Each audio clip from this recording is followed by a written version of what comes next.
Welcome back, mystery lovers. Today's case is going to keep you on the edge of your seat. The case of Susan Wright. Susan Wright was born on April 24, 1976 in Houston, Texas. Her parents, Velma Sue and Jimmy Lawrence Wright, lived a simple life and raised Susan and her older sister, Cindy. From a young age, Susan was an active, friendly, and talented child. During her school years, she participated in dancing activities and aspired to become a professional choreographer. With her bright and attractive appearance, Susan had many fans.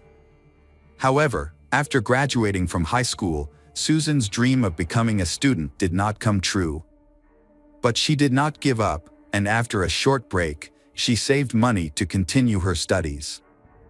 For a long time, Susan worked as a dancer at a famous nightclub in the city. However, she soon realized that this job was not for her and decided to leave. She then used her savings to study nursing at night at a university. With the goal of becoming independent, Susan balanced her studies with a job as a waitress at a restaurant to support herself. However, after a while, Susan realized that a career in medicine was not the right path for her and paying for her tuition became difficult. Therefore, Susan decided to drop out of school and focus on her work. In 1997, Susan met Jeffrey Wright at the Galveston restaurant where she worked. She was 21 years old at the time and Jeffrey went to the restaurant for a meal. From then on, their romantic relationship began. Jeffrey was immediately attracted to the blue-eyed blonde's beauty and bright smile. He left a generous tip and became a regular customer. Finally, he mustered up the courage to ask for Susan's phone number. Susan recalls that Jeffrey began calling her every day, sometimes multiple times a day. Jeffrey arranged romantic dates and small surprises like sending flowers and touching notes to Susan's workplace. In the evenings, Jeffrey would meet her and take her home.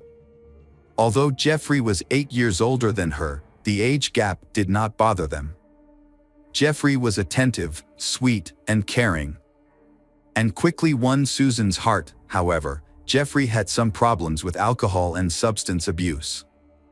Jeffrey said that he had given up drugs and promised to give up drinking completely. Susan, a naive young girl, believed him. Susan felt that together they could overcome any challenge. Shortly after Susan learned she was pregnant, she immediately shared the news with Jeffrey. Although Jeffrey initially expressed joy at the prospect of becoming a father, he had not made any decisions about the future. Jeffrey did not propose and they continued to live apart. Disturbed by Jeffrey's behavior, Susan insisted that their first child be born, and Jeffrey accepted her opinion. At the time of the marriage license, Susan was 8 months pregnant. Their wedding was a simple affair, with no guests or witnesses. A few weeks before the baby was due, they moved into a quiet house in Harris County, Texas. In December 1998, Susan gave birth to a son named Bradley. Just 3 years later, she was pregnant again. In the spring of 2002, she welcomed her second daughter, named Kay. Along the shore, the family also raised a small dog named Buck and had a spacious family car. Jeffrey worked for a local construction company, and after they had a daughter named Kay, Jeffrey agreed that Susan would stay home to care for the child.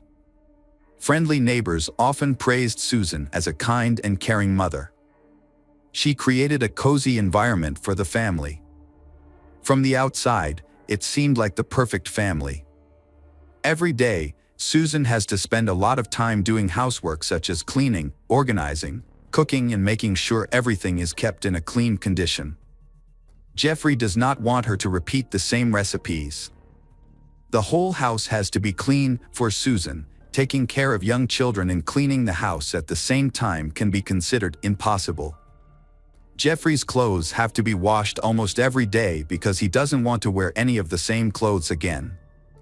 However, following these rules manually is not easy. If Susan doesn't comply with his request, she will face insults, humiliation, and even physical abuse. Financially, Jeffrey is extremely frugal.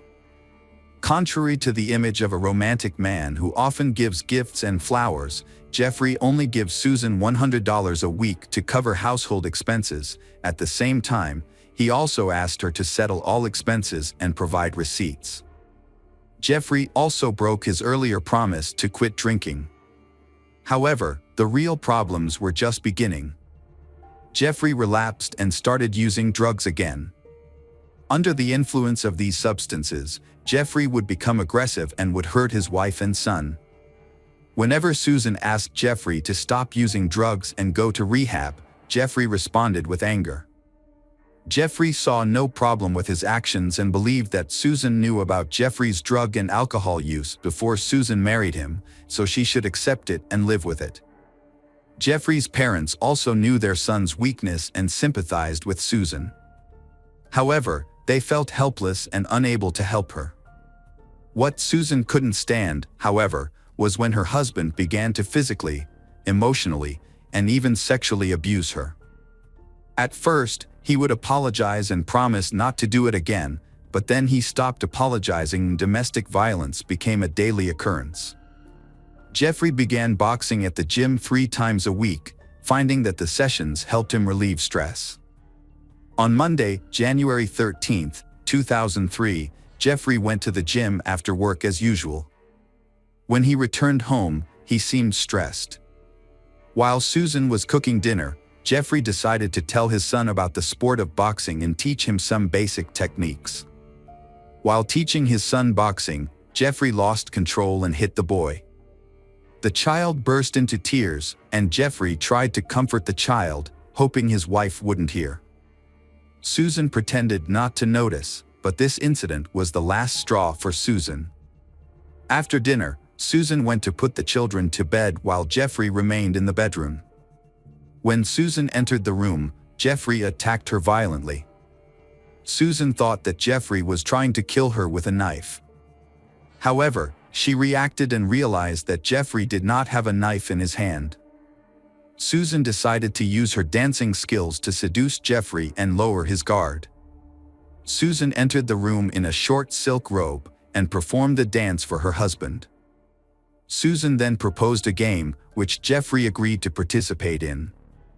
In this game, Susan used 3 reins to tie Jeffrey's right hand and right leg to the bed. Jeffrey's left leg was secured with a silk strip from her robe. While Jeffrey was tied up, Susan used her panties to spank him, forming part of the intimate game. Susan gently turned off the lights. Jeffrey was now bound hand and foot, and a gag was stuffed into his mouth. The din candles were the only remaining light. Susan then moved the bubbling hot wax onto Jeffrey's chest.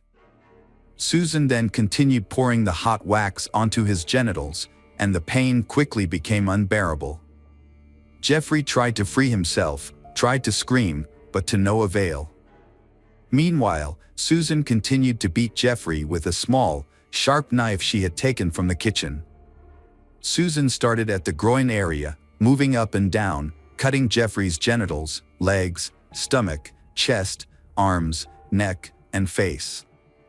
At first, Susan moved slowly, complaining loudly with each slash, recounting the insults, humiliations, and abuse she had endured. Then Susan began to cry and stabbed faster and faster. Her actions showed that Susan was in a state of extreme despair and emotional turmoil. Susan could not stop even when Jeffrey showed no signs of life. Susan sat by the bed next to Jeffrey's body. However, after a few hours, Susan realized that the bedroom was covered in blood and she had to clean it up before morning. Susan carefully watched the window, making sure no neighbors were watching. At this point, Susan saw a hole in the backyard, which Jeffrey had dug over the weekend to build a fountain. Susan quickly moved Jeffrey's body from the bedroom to the yard, using a garden wheelbarrow to move it. Susan decided that the pool would be Jeffrey's final resting place. After calming down, Susan spent the rest of the day, before dawn, cleaning up the evidence of the attack. Susan had to wash the blood off the floors, walls, and carpets. The carpets had large stains that could not be removed. Susan added bleach to the stains, hoping that the chemicals would erase any traces of what had happened in the room. That morning, Susan called her husband's family in Austin, Texas, sobbing. Susan told them that her husband Jeffrey, while drinking and using drugs, had attacked Susan and their young son. Jeffrey then destroyed the house, spilling a bottle of bleach on the carpet before leaving, declaring that Jeffrey did not want to continue the marriage. When Jeffrey's parents heard that Jeffrey had been beating their son, they were shocked. They knew Jeffrey wasn't perfect, and they felt sorry for Susan. They offered to let Susan and the children stay at their house for a while, but Susan refused. Instead, Susan said she would file a police report and tell them everything that had happened in the family.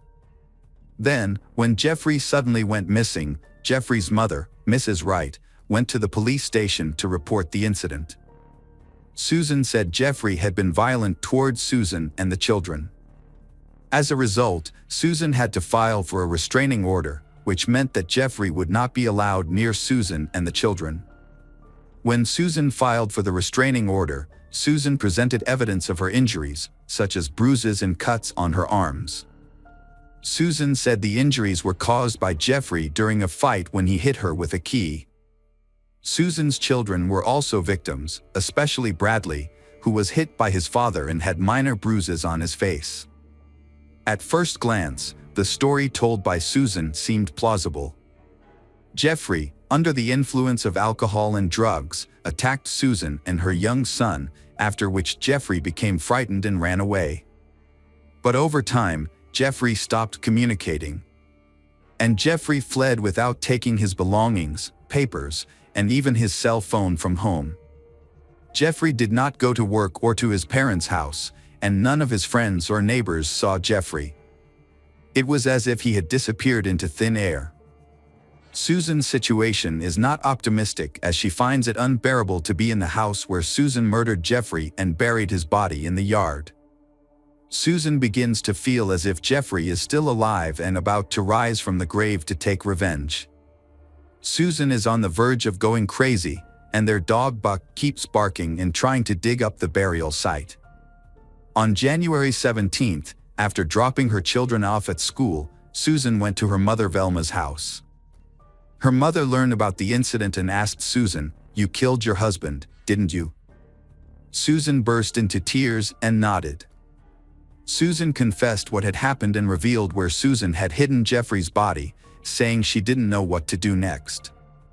On her mother's advice, Susan contacted attorney Neil Davis the next day and confessed that Susan had killed her husband. Attorney Davis worked out a solution and thought carefully about possible scenarios. On January 19th, Neil Davis called the Harris County District Attorney's office and reported that Susan Wright had killed her husband Jeffrey and buried his body in the backyard. Susan Wright was ready to give a statement to the police.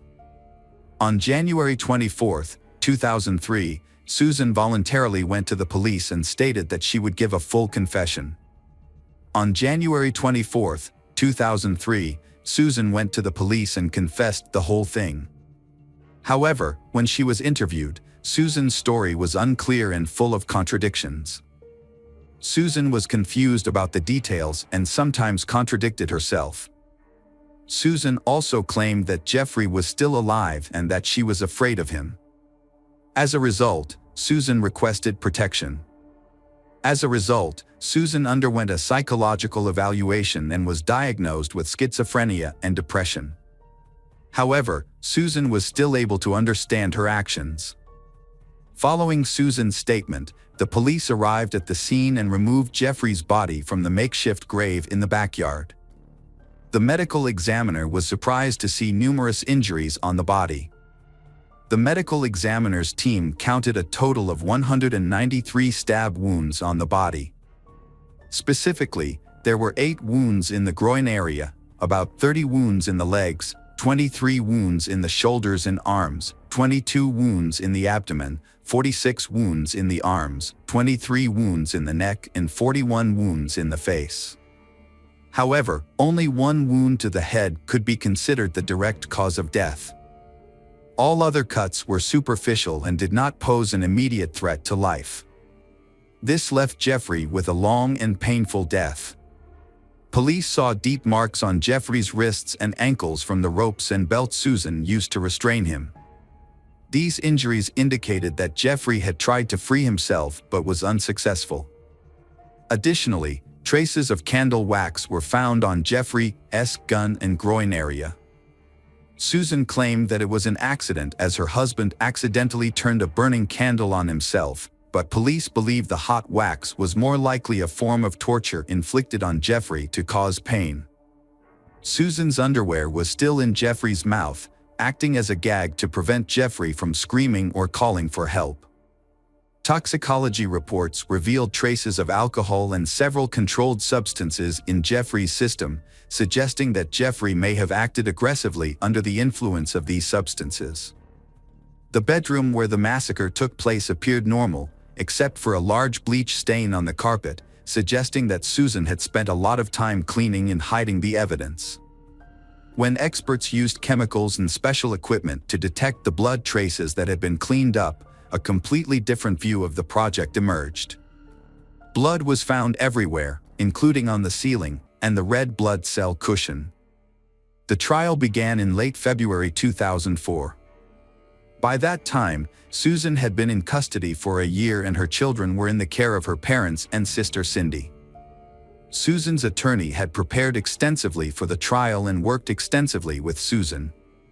When questioned, Susan recounted the sad story of that terrible night and the events leading up to it. Susan said she had endured years of abuse and resistance. However, when Jeffrey began abusing the children, Susan could not take it anymore. Susan recounted that fateful evening, Jeffrey came home from the gym in a state of agitation. Jeffrey then began teaching their 5-year-old son punching and fighting techniques. When the son became scared and refused, Jeffrey punched him in the face. Susan then put the child to bed and decided to talk to Jeffrey about seeking help at a clinic for alcohol and drug abuse. However, Jeffrey became angry and decided to leave, taking the keys with him. While Susan tried to stop Jeffrey, a fight broke out between the two, leaving Susan with injuries to her palm and wrist. During the attack, Jeffrey attacked her, causing her to fall to the floor and briefly lose consciousness. When Susan regained consciousness, she found Jeffrey holding a knife in his hand. Susan could not explain how the knife ended up in her hand afterward. Susan's attorney argued that Susan's mental instability was the cause of her actions, causing Susan to lose control of her attacks until she had inflicted multiple injuries on Jeffrey. Susan said she tied the rope and belt around Jeffrey's hands after inflicting multiple injuries, then used a wheelbarrow to carry Jeffrey out into the yard. As for the scraps found, Susan claimed they came from a candle that Susan had left on her bedside table that night when she had left the nightlight on. Susan could not explain why her underwear appeared in Jeffrey's mouth. The prosecution's argument and conclusion were more convincing and reasonable. Experts demonstrated that the deep wounds and abrasions on Jeffrey's wrists and ankles were inflicted while he was still alive, indicating that the binding was part of an intimate game that Susan used to lure Jeffrey into a trap. Therefore, it was reasonable that Susan's underwear had replaced the gag in Jeffrey's mouth. Furthermore, all of the wounds were inflicted at a certain angle, as if Susan were on top of Jeffrey's body, sitting on him, rather than in the midst of a struggle, which would have resulted in a different type of injury. All of the cuts were made from the front while Jeffrey was lying on his back and firmly immobilized. The question remains whether Susan planned Jeffrey's death. The prosecution claims that Susan planned the whole thing in hopes of receiving a large insurance payout. The case was widely publicized as Susan was dubbed the Blue-Eyed Butcher or the Blonde Meat Grinder by the press. Jeffrey's relatives demanded the harshest punishment for Susan. At first, people asked for a life sentence for Susan. However, in March 2004, Susan was convicted and sentenced to 25 years in prison. Susan did not think about the judge's decision and was completely emotionless. A year later, Susan's attorneys attempted to appeal the conviction, but it was denied. With new developments and a reduced sentence in 2008, Susan and her defense team filed another appeal. This time, a new witness testimony significantly affected the outcome of the case. Misty McKell, wife of former NFL champion Steve McKell, had a close relationship with Jeffrey Wright in the mid-1990s and was even engaged to Jeffrey for a year. However, Misty McKell shared horrific experiences of being physically and mentally abused by Jeffrey, causing her to abandon plans for marriage and end the relationship permanently. After considering Misty McKell's testimony, Susan's sentence was reduced to 20 years. In 2014, when she was 38 years old, Susan was eligible for parole once but was denied. Susan was also denied a second time in July 2017. Finally, after 16 years in prison, Susan was released in the winter of 2020 when she was 44 years old. Susan Wright's case was widely covered in the media and aired on the U.S. national television network Court TV.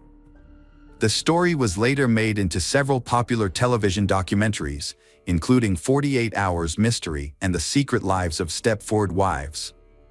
In 2012, the feature film Blue-Eyed Butcher was released, starring actress Sarah Paxton as Susan Wright. Additionally, in 2014, Canadian documentary filmmaker Chloe Ballant discovered a short film inspired by Susan Wright's trial. Hello again, true crime fans. We've got another mysterious case to explore. The case of the Ewell family. Dale Ewell was born in Ohio during the Great Depression. This challenging time in him the value of hard work and the importance of money, as he learned to appreciate every dollar he made. His family struggled financially, which likely motivated him to become determined and ambitious. Dale married Glee Michelle, a multi-talented woman, who worked as an elementary school teacher, a translator for the CIA, and served on a commission at the State Bar of California. They had 2 children, Tiffany born in 1967 and Dana in 1971. Dale's success provided the Ewell family with a comfortable life, including a home in Sunnyside, a beachfront property in Peraro Dunes, luxury cars, and designer clothing. After serving in the Air Force, Dale became a successful businessman. He eventually became the president and owner of Western Piper Sales Incorporated, a company that sold small aircraft. The primary source of the Ewell income came from selling light aircraft and investing heavily in the stock market. After establishing a successful aviation business, Dale expanded into buying several farms, accumulating substantial wealth. Together, Dale and Glee were worth an estimated $8 million, embodying the American dream. Despite their wealth, they lived modestly. Their children chose different directions in life. Tiffany pursued a similar career to her parents, whereas Dana chose a distinctly different route. At university, Dana presented himself as a successful entrepreneur, falsely claiming to be the source of his family's wealth. This fabricated story gained attention from a local newspaper and was even included in his school yearbook. In 1990, while attending Santa Clara University, Dana was fixated on wealth and luxury. He owned a BMW and had access to funds, allowing him to indulge in expensive items like jewelry. From a young age, Dana had a habit of lying and making up stories. Despite being intelligent and well-educated, Dana's ambitions went beyond comfort, wealth, and a promising future.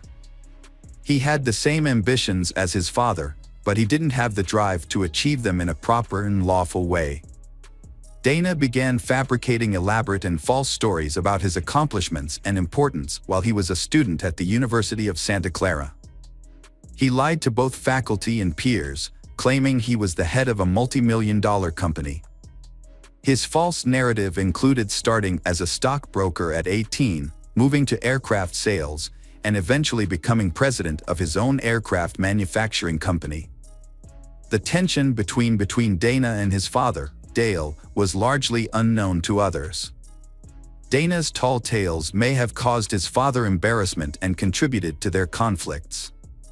Despite Dale's humble beginnings and generous support for his children, Dana seemed to have an excessive sense of entitlement. Dana Ewell presented himself as excessively self-centered and arrogant, prioritizing his wealth and social standing above all else. On Easter Sunday, April 19, 1992, the weather in Sunnyside, California was mild with partial sunshine, resulting in a pleasant afternoon. Dale, 59, spent the Easter weekend at his beach house with his 57-year-old wife, Glee, and their 24-year-old daughter, Tiffany. Glee and Tiffany returned to their home in Sunnyside by car, while Dale flew his private plane to his hangar and then drove home. When they arrived, they were ambushed. Tiffany was shot in the head and killed, followed by Glee, who was shot multiple times. The killers stayed in the house, waiting for Dale to arrive. 30 minutes later, Dale arrived home and was also fatally shot as he entered the house from the garage. 2 days later, Dana, the youngest member of the family, tried to contact his parents but was unable to reach them. Dana had spent the Easter weekend in San Francisco with his girlfriend and her father, an FBI agent. On April 21, 1992, the family's housekeeper, Juanita, arrived at the house for work and found Tiffany's body lying in a pool of blood in the kitchen. Juanita was distraught and sought help from a neighbor, who called the police. Meanwhile, Dana was still in Monterey, California. At the time of the murders, Dana was contacted by the authorities. His girlfriend's father quickly arranged for him to fly to Fresno, and Dana was visibly upset during this time. The police then started a thorough investigation, spending many days collecting evidence and interviewing witnesses. The crime scene was made to look like a robbery. However, experienced detectives believed the scene was deliberately staged to make it appear as though the family had been attacked and then killed by an intruder. Upon further examination, detectives found several irregularities, including the lack of weapons, bloodstains, footprints, or DNA evidence. Instead, the detectives found that the attack was carefully planned and carried out. The attacker was a skilled shooter, missing only one shot, and had even picked up the spent bullet casings inside the house. Investigators found a box of 9mm ammunition that Dale had purchased. It was later discovered that it had been used in the murder. The home appeared to have been ransacked, but nothing valuable was missing. There was no evidence of forced entry, and the alarm, which was usually turned on, had been turned off. Investigators thoroughly examined the victims' backgrounds, searching for any clues that might be connected to their deaths. They looked into Dale's past dealings, which included selling airplanes to an individual later convicted of drug smuggling in the 1970s, and a questionable real estate transaction with Dale's brother that potentially put investors at risk of losing millions. The police thoroughly investigated and eliminated all other potential suspects with motives, ultimately they concentrating on Dana, as he was the one who would benefit the most from the tragic event. As the only surviving member of the Ewell family and the main beneficiary of the estate, Dana naturally became a person of interest. Even though he had a solid alibi, having been with his girlfriend and her FBI agent father at the time of the murders, the police couldn't shake their suspicions about him. Dana's actions did not ease the concerns of others, but rather intensified their suspicions about his involvement in the murder. Although he outwardly showed distress and even offered a $50,000 reward for the capture of the killer, his grief seemed insincere. His reaction to the horrific killing of family members seemed surprisingly subdued, as he displayed little of the shock and sorrow that people typically exhibit in response to such a traumatic event. Instead of focusing on mourning the loss of his loved ones, Dana seemed more concerned with his parents' wills and inheritance.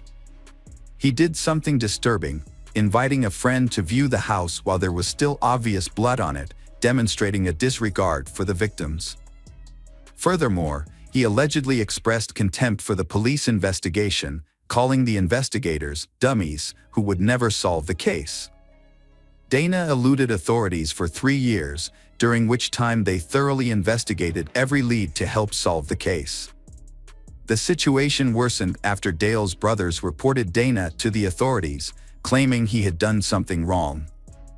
According to them, Dana became furious when he heard the will being read, as he learned that he wouldn't have full access to the $8 million estate until he was in his 30s. Dana reportedly slammed his hands on the table and screamed, asking why his father could do this to him. The trust stipulated that his parents would cover his expenses until he was 25, then he would receive investment dividends until he was 30. At 30, he would have access to half of the estate, with the remaining half available at 35. Before the funeral, the Ewell brothers act to prevent Dana from reclaiming what he believes is his. However, Dana managed to obtain around $300,000 from an insurance policy. Dana's uncles actively prevented him from inheriting his father's assets, causing him significant frustration. Despite the growing scrutiny from investigators and accusations from his own family members that he was involved in the murder to gain control of the family estate, Dana showed no signs of worry. He continued to live a lavish lifestyle, showering his girlfriend Monica with expensive gifts and even helping with her education costs. However, it was unclear where his money was coming from. Investigators suspected that money was a key factor in the murders and dug deeper. They discovered that Dana had been stealing money from various sources, including his grandmother's trust account, which had held $400,000. By the time detectives stepped in, the grandmother was left with only $22,000 to cover her care at a nursing home. The discovery that Dana had been exploiting his grandmother for personal gain further strengthened the police's suspicions about his character. However, authorities still need concrete evidence to prove Dana's involvement in the murder. Joel, one of Dana's college acquaintances, was particularly drawn to Dana's stories of a wealthy, successful lifestyle. Joel found Dana's apparent ability to effortlessly attract beautiful women especially intriguing. People around were surprised by their friendship, as they seemed to have little in common. Dana was driven by a desire for higher social status, while Joel's interests lay in video games, firearms, and explosives. Despite their differences, Joel's friendship with Dana gave him the opportunity to attend fancy parties and meet attractive women. Shortly after the Ewell family murders, Joel dropped out of school and soon became Dana's roommate in the Ewell family's former home. This marked a significant development in the investigation. Both Dana and Joel started making unusual purchases, such as helicopter flying lessons, despite Joel having no apparent source of income. As a result, investigators began surveilling both, monitoring their communications through pagers and payphones. Authorities cloned Dana's pager and tapped his landline in May 1993. An officer overheard Joel discussing the investigation on a payphone, saying, "They don't have evidence, they'll try to catch you in a lie." Meanwhile, Dana continued spending lavishly, buying a new car for his girlfriend and paying her law school tuition. After using up the insurance payout, he took $400,000 from his grandmother's account, leaving her with only $22,000 for her nursing home expenses. In 1994, investigators shifted their focus to forensic analysis, which revealed that the murder weapon was a rare 9mm assault rifle made in Colorado. Records from the company showed that a rifle had been bought by Innes Jack Pond just before April 1992. Notably, Jack was a high school friend of Joel. When questioned, Jack first denied buying the rifle, then claimed he bought it as a birthday present for himself, and said the gun was later stolen. The evidence against Dana and Joel continued to mount. At one point, detectives visited Dana at his university dorm and told him they believed Joel was responsible for killing his family. Dana stayed silent, visibly pale. After the detectives departed, Dana and his girlfriend, Monica, promptly contacted Joel's brother, Radovic, but they did not realize that they were being followed by the police. On March 2, 1995, police arrested Dana, Joel, and Peter, Joel's brother, and Jack Pond. Peter had made a deal with the authorities, agreeing to testify against his younger brother and Dana in exchange for immunity. Peter confessed to the police that he had made a homemade silencer and attached it to the murder weapon. He also admitted to getting rid of the gun barrel, Joel's tennis shoes, and some gun magazines. Peter said he did these things with the help of Jack Pond. When Jack was arrested, he gave a different account of the gun. He said he bought the gun for Joel but didn't know it was going to be used for the murders. Jack also confirmed that he and Peter had disposed of evidence together. Jack received immunity in exchange for his testimony, just like Peter. As a result of statements made by Peter and Jack, the barrel of the murder weapon was found buried in a field in Rica. Unlike Peter and Jack, Dana and Joel were not offered plea deals. They were charged with 3 counts of first-degree murder with special circumstances, which made them eligible for the death penalty. The trial began in late 1997. Dana and Joel, who had previously been close friends and had even lived together in the house where the murders occurred, now had separate lawyers and took different stances during the trial.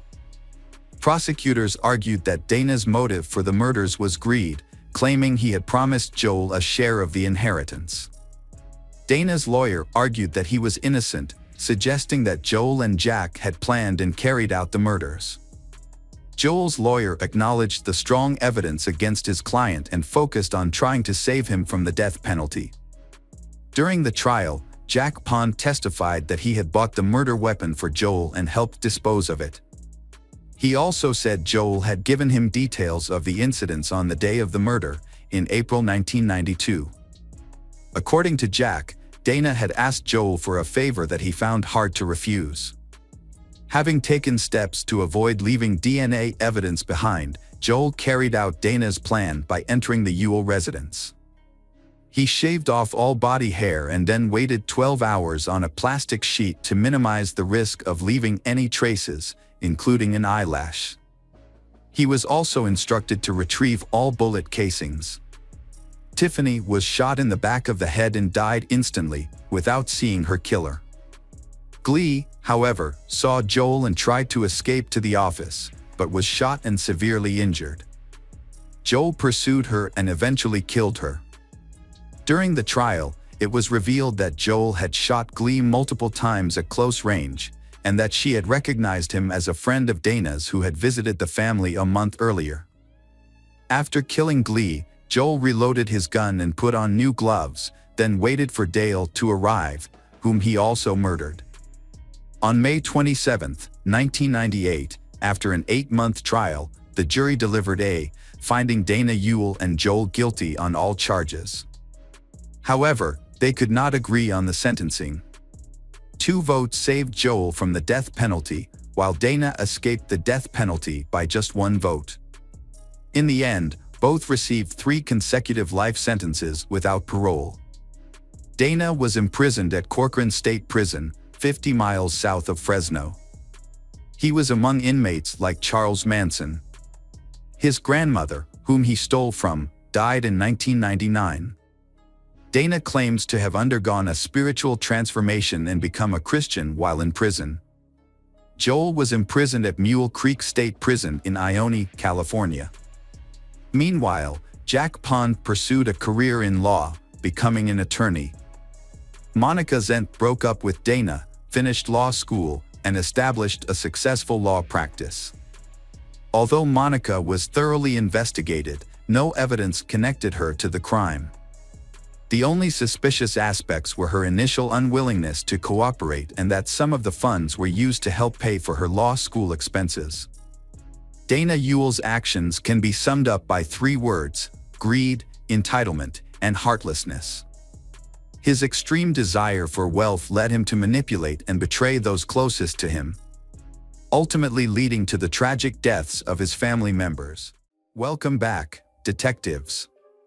Let's dive into another horrible case. The case of Joseph Saunier. Joseph Saunier was born in 1955 to a respected family of doctors in Shreveport, Louisiana. From a young age, he aspired to follow in his family's footsteps and become a doctor. With exceptional abilities, Joseph earned a Bachelor of Science in Medical Science from the University of Baton Rouge in 1976. He then applied to Louisiana State University in Shreveport and began working at Parkland Hospital in Dallas, Texas. Joseph effectively balanced his university studies and work. He consistently refined his knowledge through hands-on experience at the hospital. The hospital management recognized Joseph's success and dedication, and in his final year of training, he was appointed chief resident. After completing his studies, Joseph chose to specialize in pathologic anatomy and went on to become a pathologist and laboratory director in Leck, Texas. Joseph's life was marked by personal tragedy, including the loss of the woman he loved, Becky. His 27-year marriage, which he considered happy, ended in divorce when his wife fell in love with another man. Joseph accepted her decision and agreed to the divorce, believing that the woman he loved had found happiness. Joseph had a strong sense of responsibility and nobility. After his divorce from Becky, he maintained a warm relationship with her and continued to support their 2 sons. 2 years later, Becky was killed by her new husband. Joseph was shocked by her death. He often thought about their past family life and mourned her loss. Despite his own grief, Joseph remained a source of strength for his family. He took care of the funeral expenses and helped his sons cope with the trauma. His sons later credited his support for helping them overcome their pain. The tragedy had a profound impact on Joseph.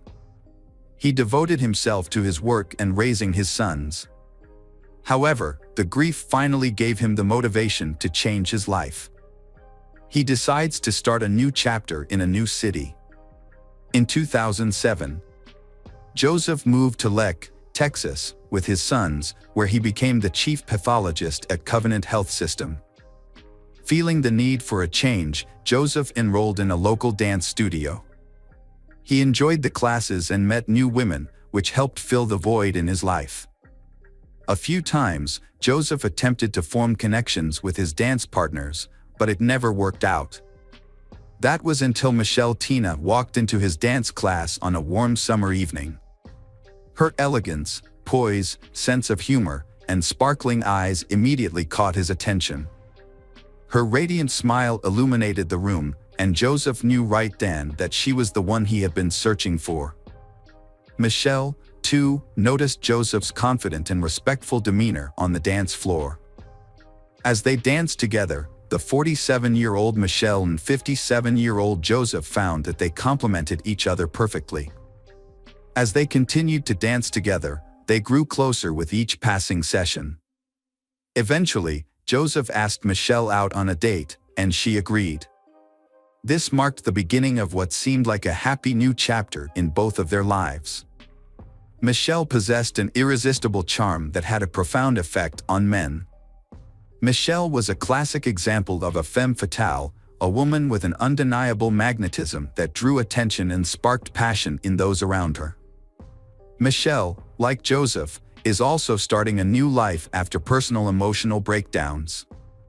She is running away from the fear and anxiety associated with Mike Dixon, owner of a private clinic for cosmetic surgery.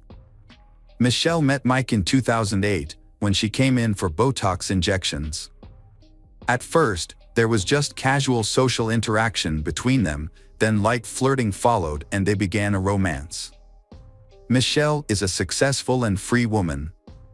She worked as an executive in the NFL, built a successful career, and didn't lack for anything. Mike, on the other hand, is bound by his marriage. A few months after living a double life, his wife discovered his affair with Michelle and filed for divorce after 20 years of marriage. Mike is so captivated by Michelle that he barely notices that he is losing everything. Mike left his wife for Michelle, even though she never announced she would marry him. When Mike doesn't get the attention he expected, he tries to pressure Michelle, which scares her. Michelle recognized Mike's manipulative behavior and desire to take complete control of her life. This realization caused her to end the relationship. In 2010, Michelle and Mike went their separate ways. However, even after the breakup, Mike continued to pursue Michelle, urging her to return. His obsession exceeds the limit, forcing Michelle to find a way to escape Mike's control.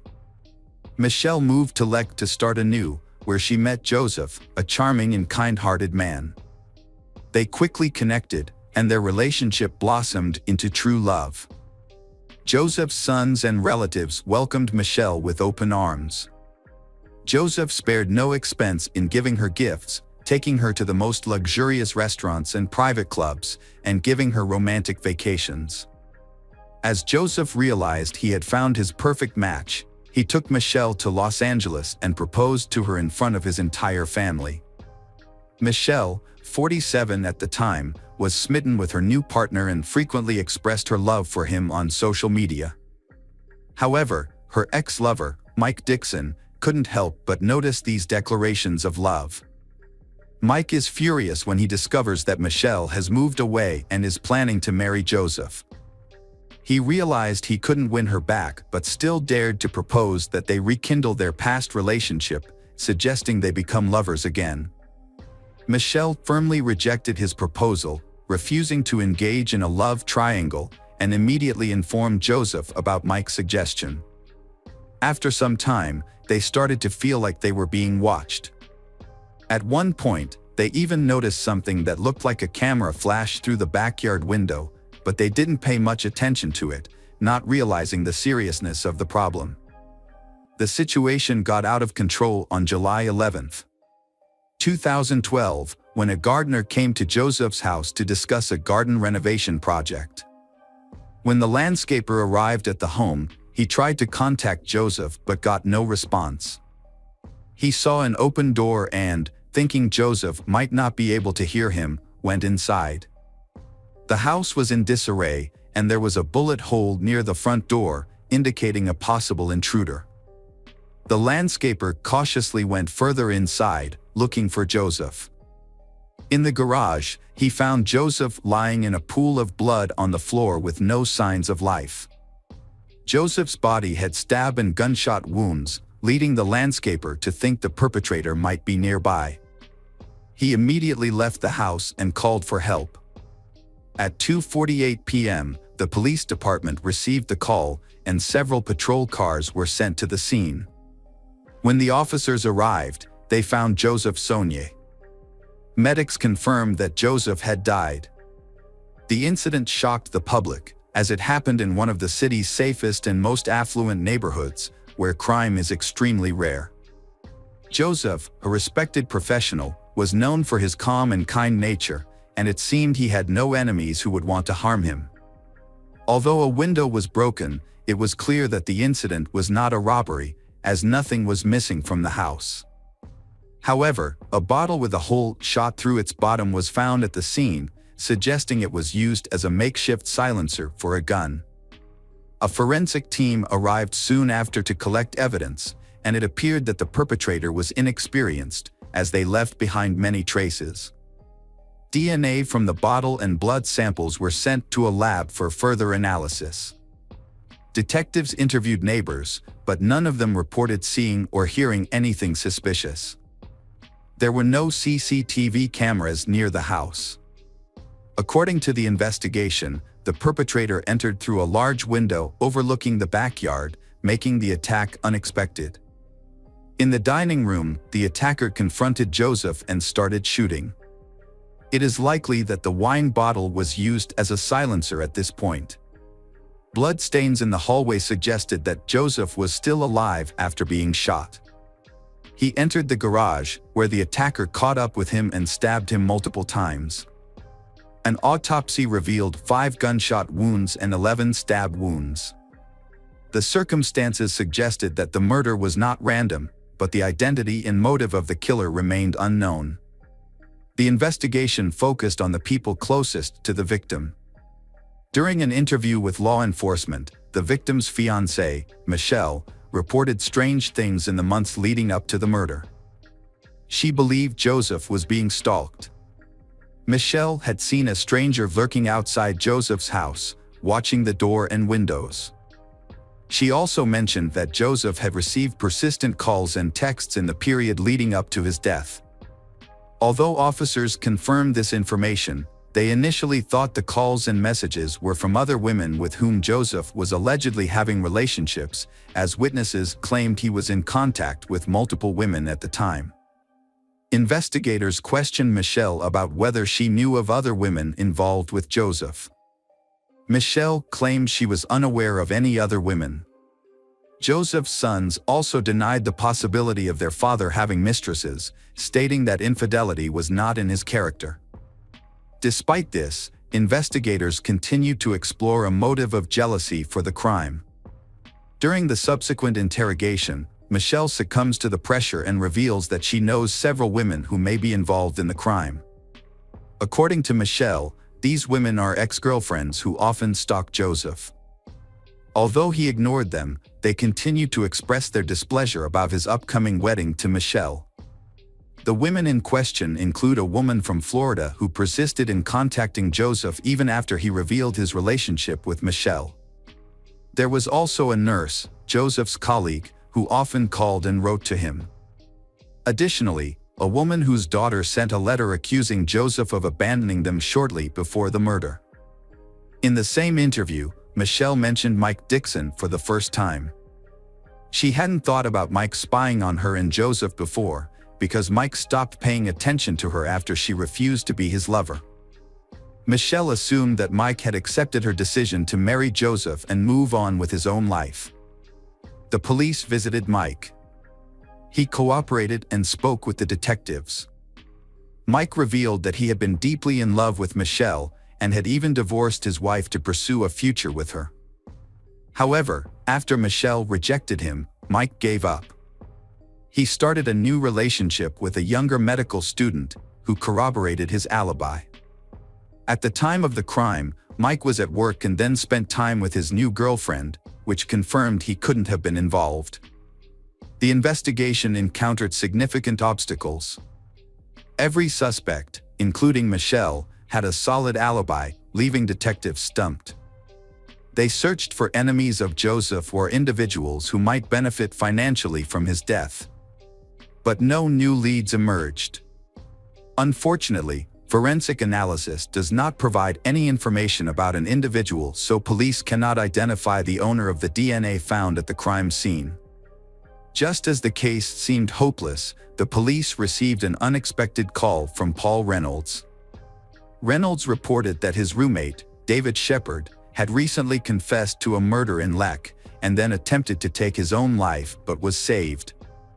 According to Reynolds, a neighbor shared specific details about David's crimes with him, including details that only a few detectives knew, such as the use of a glass bottle as a silencer. This new information led police to conclude that Shepard was indeed connected to the crime. The witness came forward claiming that David was not the mastermind behind the crime, but rather a person who was hired by an unknown doctor involved in plastic surgery. Police launched an investigation into the new suspect and discovered that Mike Dixon was the person who hired David. When questioned at the police station, David began to confess and revealed that Mike Dixon had indeed hired him to commit the crime. According to David, he and Mike met at a bar while both were going through difficult breakups and formed a friendship. Mike shared his sadness over his lost love, Michelle, who was now engaged to someone else. He claimed that he couldn't move on and was willing to do whatever it took to win her back. David alleged that the initial plan was to discredit Joseph, Michelle's current partner, in the hopes that Michelle would leave him and return to Mike. However, David claimed that murder was not part of the original plan. First, women were paid $1,000 each to pretend to be Joseph's mistresses and pursue him. Additionally, a letter arrived from a woman claiming Joseph had abandoned her and their child. Joseph consistently denied these allegations, and Michelle believed him. It was later revealed that the camera flash seen by the couple was actually the light from David's cell phone flashlight. David had been driving to their house to create the illusion of surveillance. funded by Mike Dixon, who covered gas and other expenses. When these tactics failed to break the couple apart, Mike plotted a more extreme solution.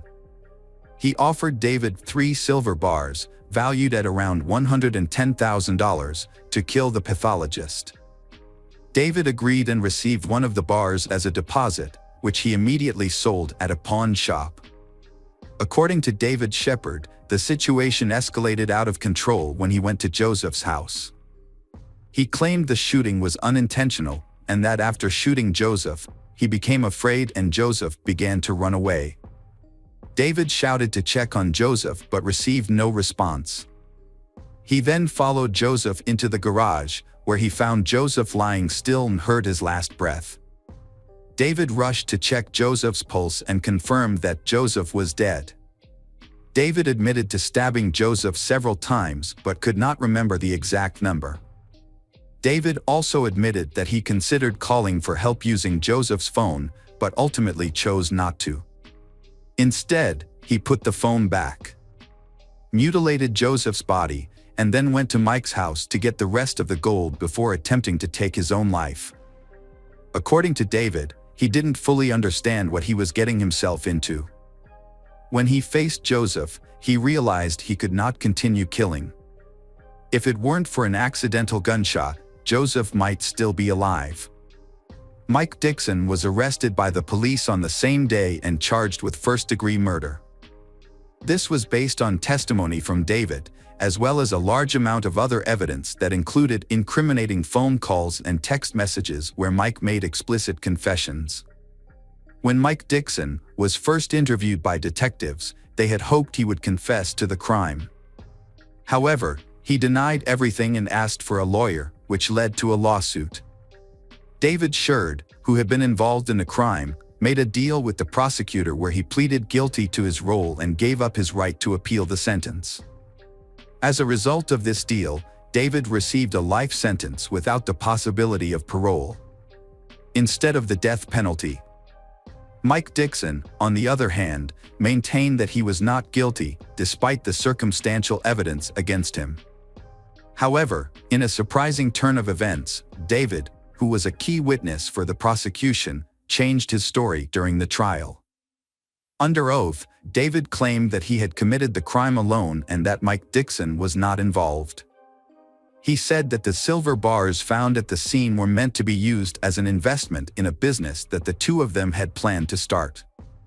The jury was unable to reach a unanimous verdict, and a retrial was declared. The second trial occurred in 2016, resulting in Mike's conviction for first-degree murder and a life sentence without parole. However, his lawyer successfully appealed the judgment, and it was overturned. Mike was released on $2 million bail, but the case was far from over. The prosecution sought to reinstate the original sentence through the state's highest criminal court, which would have otherwise led to a third trial. On February 11, 2019, the prosecution's motion was granted, and in April 2020, Mike's bail was revoked, prompting a new arrest warrant. The Texas Court of Criminal Appeals ultimately reversed the lower court's decision, reinstating Mike's life sentence without parole. The judge ordered Mike to continue serving his sentence, and he is currently incarcerated in a Texas prison. Hello, crime enthusiasts.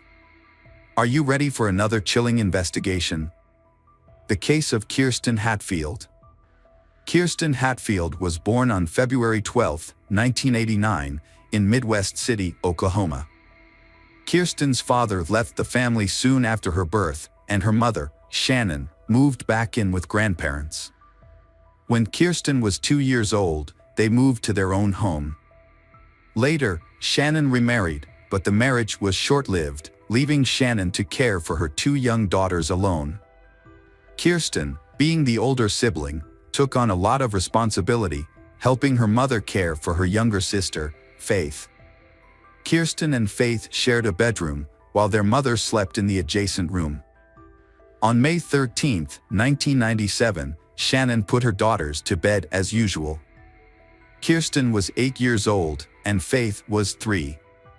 However, Faith had already fallen asleep, so Shannon only said goodnight to Kirsten and left the door to their room slightly open, as she always did, in case Kirsten or Faith needed her. At around 3 a.m., Shannon was awoken by a noise coming from the girls' room. Thinking one of her daughters was awake, Shannon got out of bed to check on them. As she approached the door, the noise stopped. Assuming her daughters had gone back to sleep, Shannon was about to return to her room when she noticed that the door to their room was now completely closed. This was unusual, as she was certain she had left it slightly open. She wondered if one of them had closed the door or if she had simply forgotten to leave it open. Shannon opened the door slightly to check, but she didn't enter the room before returning to bed. Shannon went to wake up her daughters at 6:30 a.m. the next morning, but only found Faith in their bedroom. Shannon asked Faith where Kirsten was, and when Faith said she didn't know, Shannon began a thorough search of the house. However, Kirsten was nowhere to be found. Shannon then checked outside the house and contacted the parents of Kirsten's friends to see if she had come to their house. But no one had seen her. Shannon's search efforts led her to call her father, who lived nearby, to see if Kirsten had gone to his house or not. Unfortunately, he hadn't seen her either. At this point, Shannon realized Kirsten was missing, and her father advised her to call the police. When the police arrived, they initially thought Kirsten might be hiding in the house or had simply wandered off for a walk, given the town's low crime rate. However, upon inspecting Kirsten's room, they found the window slightly open with a few drops of blood on the frame. This raised their suspicions that something more serious had occurred. Further investigation led them to discover a piece of children's underwear stained with blood on the ground outside the window. After confirming with Shannon that the underwear belonged to Kirsten, the police realized they were likely dealing with a kidnapping. More officers were called to the scene to assist with the investigation, which marked the beginning of a more extensive search for Kirsten. The police investigation into Kirsten's disappearance began with a search of the area around the house. During this search, the police spoke with Kirsten's mother, who reported hearing a noise at 3 a.m. and now realized that it may have been the sound of her daughter being taken. Despite the search, nothing suspicious was found, and the police began canvassing the neighborhood, speaking with all the residents. Unfortunately, none of the neighbors reported seeing or hearing anything unusual on the night of the abduction. However, one neighbor did mention being woken up by a barking dog around 3 a.m., which coincided with the time of the abduction. With no solid leads, investigators turned to a child psychologist to interview Faith, who was only 3 years old. Despite her young age, Faith was able to share what she had witnessed, but her statement was limited to a single phrase: "A bad person came and took my sister." This confirmed that Kirsten had not left the house voluntarily, but unfortunately, it did not provide any further information about the perpetrator or Kirsten's whereabouts. Detectives had to restart the investigation practically from scratch. Their initial suspicion leaned towards someone who knew Kirsten well, as it seemed unlikely that a stranger could abduct her from her own room without a sound. Working on this theory, police discovered that Kirsten's mother, Shannon, had a history of drug-related problems. The detectives considered the possibility that the abduction might be related to this. Perhaps the mother owed money to some people in the criminal underworld, and they decided to take her daughter as payment. The police did not rule out the mother willingly handing over her daughter. This would explain why the abduction happened almost silently. The investigation into Kirsten's disappearance continued, with detectives initially speaking to Shannon, her mother. Shannon denied any involvement, claiming to have been clean from substance abuse for some time and insisting she would never harm her daughter.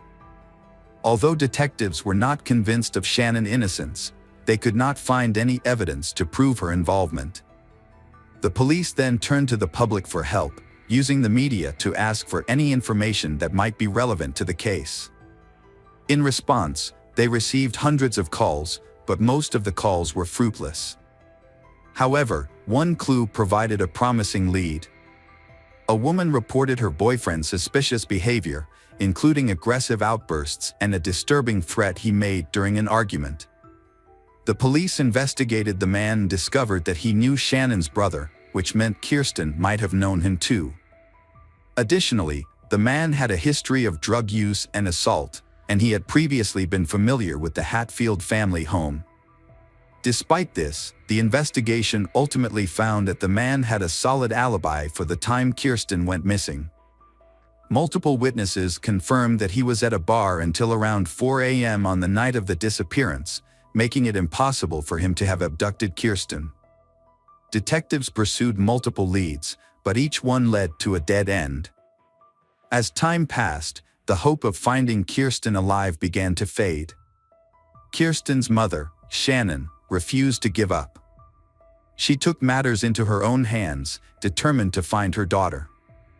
She gave interviews to local media outlets, distributed flyers, and even investigated potential suspects on her own. However, Shannon faced numerous obstacles. Many local businesses refused to display Kirsten's flyers, citing company policies. She also attempted to meet with the state governor, but was unsuccessful. Shannon established a volunteer center to help find Kirsten. The center focused on distributing flyers and engaging with the media. However, Shannon encountered new challenges. Some volunteers stole money, lied about their work, and used the media to gain attention for themselves. Despite these setbacks, Shannon persevered in her search for the truth. After years of effort, Shannon realized that her approach was not yielding results. She enrolled in college, earned a degree in criminology, and became a parole officer. Shannon's goal was not only to find her daughter's kidnapper but also to protect others from potentially dangerous criminals who might be released from prison. Shannon suspected Kirsten's kidnapper had a history of violent crimes. To pursue this lead, she researched people with violent pasts in her area but found no connection to Kirsten's disappearance. Despite her efforts, she eventually had to accept that Kirsten might have passed away and might not return. Still, Shannon continued to search for answers. Periodically, police reopened the case to investigate new leads, working with the FBI to create an updated sketch of Kirsten's possible appearance. In 2014, there was a breakthrough in the Kirsten case. A woman contacted the police and shared a shocking discovery she had made while sorting through her late mother's belongings. Among her mother's possessions was a diary detailing the woman's father's confession, claiming he had killed Kirsten Hatfield. The diary was extremely detailed, and detectives were convinced of its accuracy. According to the diary, the man had kidnapped Kirsten from her bedroom, took her to a house he owned in a nearby town, and murdered her after horribly torturing her. The description of the crime process spanned many pages, leaving even veteran investigators confused. The diary also revealed that the crime had been recorded on a videotape. Investigators immediately questioned the woman's father. However, his reaction was surprising. While he denied any involvement in the Kirsten case, he asserted that he had known who was responsible for Kirsten's death, saying the murder had occurred at his ex-girlfriend's house. The police were confused and asked for the house address. They quickly received a warrant and sent a team to thoroughly search this house. The forensic investigation began with a crucial step: the use of luminol, a substance that glows when exposed to very small amounts of blood. When the forensic team applied luminol to the scene, they were surprised by the results. An expert later described the house as lit up like a Christmas tree due to the numerous bloodstains. The bloodstains matched the details of the murder described in the diary, leading the team to believe they had finally found concrete evidence. To investigate further, police removed the floorboards, cut out sections of wallpaper, and sent these items to a laboratory for analysis. They also organized an excavation team in the hope of finding the victim's body. In addition, the police also discovered a box containing hundreds of videotapes in the house, so they had to review the diary. They suspected that one of the tapes might have contained footage of the victim being abused. Detectives meticulously reviewed each tape, but after hours of analysis, none of the tapes were related to the murder. Excavations also proved fruitless, with no remains or evidence found in the soil. However, just when the investigation seemed to have been gaining momentum, the police encountered an unexpected and shocking episode. Experts who analyzed the bloodstains in the house concluded that the bloodstains had actually belonged to an animal, not a human. This revelation left the police stunned and wondering what had just happened. Had someone deliberately deceived them with a cruel joke? Or was the person writing the diary struggling with mental health issues and convinced by a false narrative that had developed in their mind? The truth was still unknown. Detectives had run out of leads in Kirsten's case, and the case was once again stalled. In an effort to revive the investigation, the case was reassigned to a new detective named Daryl Miller in the summer of 2015.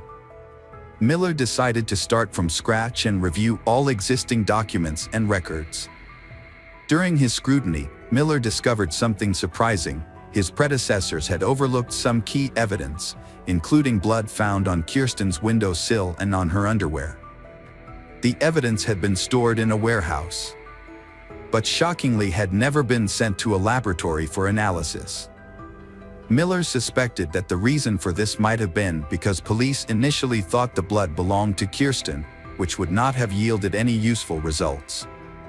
However, Miller decided to send them to the laboratory for analysis.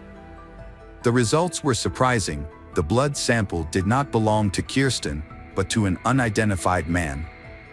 This was a significant breakthrough after many years of investigation.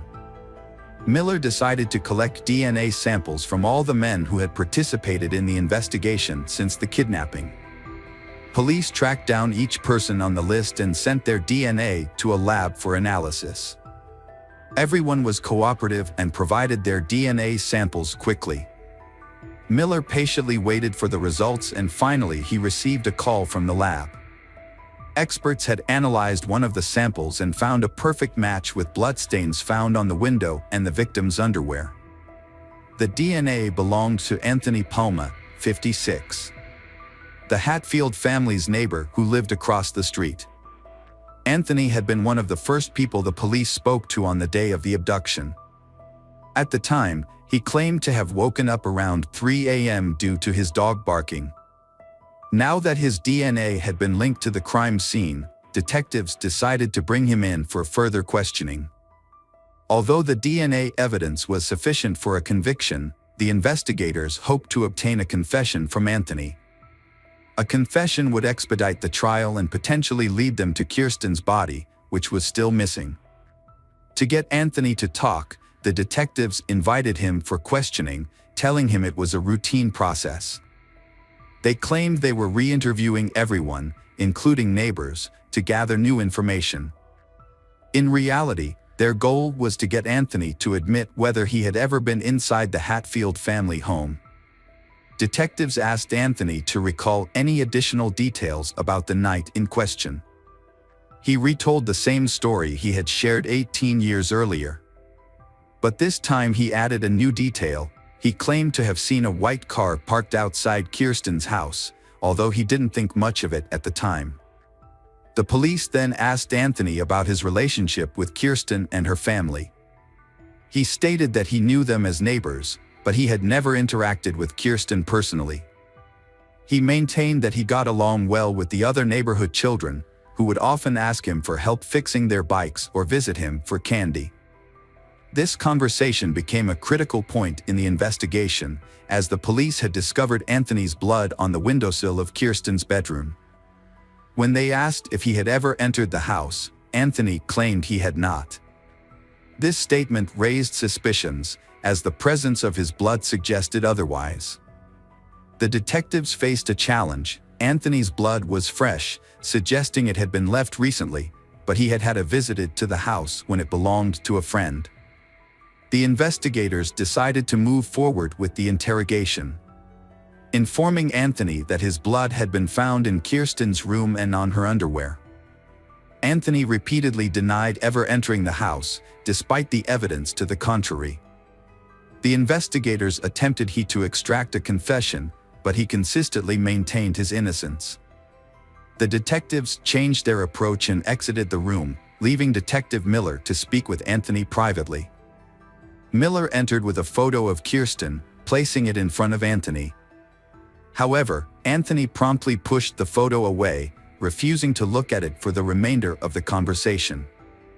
Miller asked various questions, attempting to prompt Anthony into a confession, but he continued to deny any involvement. Failing to obtain an admission of guilt, the police ended the interrogation and apprehended Anthony. A subsequent search of his residence, made possible by a search warrant, uncovered no evidence of Kirsten's remains or any other relevant evidence. During the trial, Anthony repeatedly denied any involvement in the crime.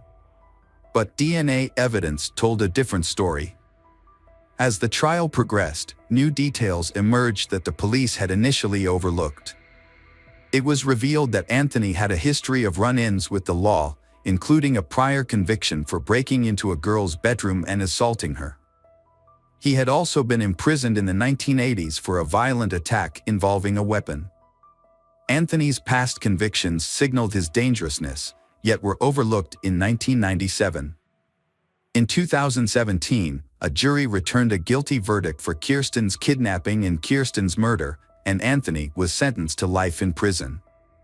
Despite the guilty verdict, Anthony never disclosed the location of Kirsten's body. Kirsten's mother refused to give up hope, however. She consistently reached out to Anthony, calling and visiting him in prison, in an effort to find out where Kirsten's body was. She spent hours trying to extract the truth from him, but ultimately, she was unsuccessful. Tragically, in 2019, Anthony was killed by his cellmate, who was motivated by a desire for revenge for Anthony's horrific crime against a child. As a result, Kirsten's family's only hope of finding Kirsten's body now depends on hikers or tourists who might stumble upon it in remote national parks, where Anthony may have buried her. Hi there, investigators. It's time to uncover the truth behind another case. The case of Callie Ann Poulton. Callie Ann Poulton was born on September 20, 1989, in Rochester, New York. As an only child, she received all the love and attention from her parents. However, when Callie turned 3, her parents decided to divorce, and she stayed with her mother, Judy. Despite the divorce, Callie's father maintained a good relationship with Judy and regularly visited his daughter.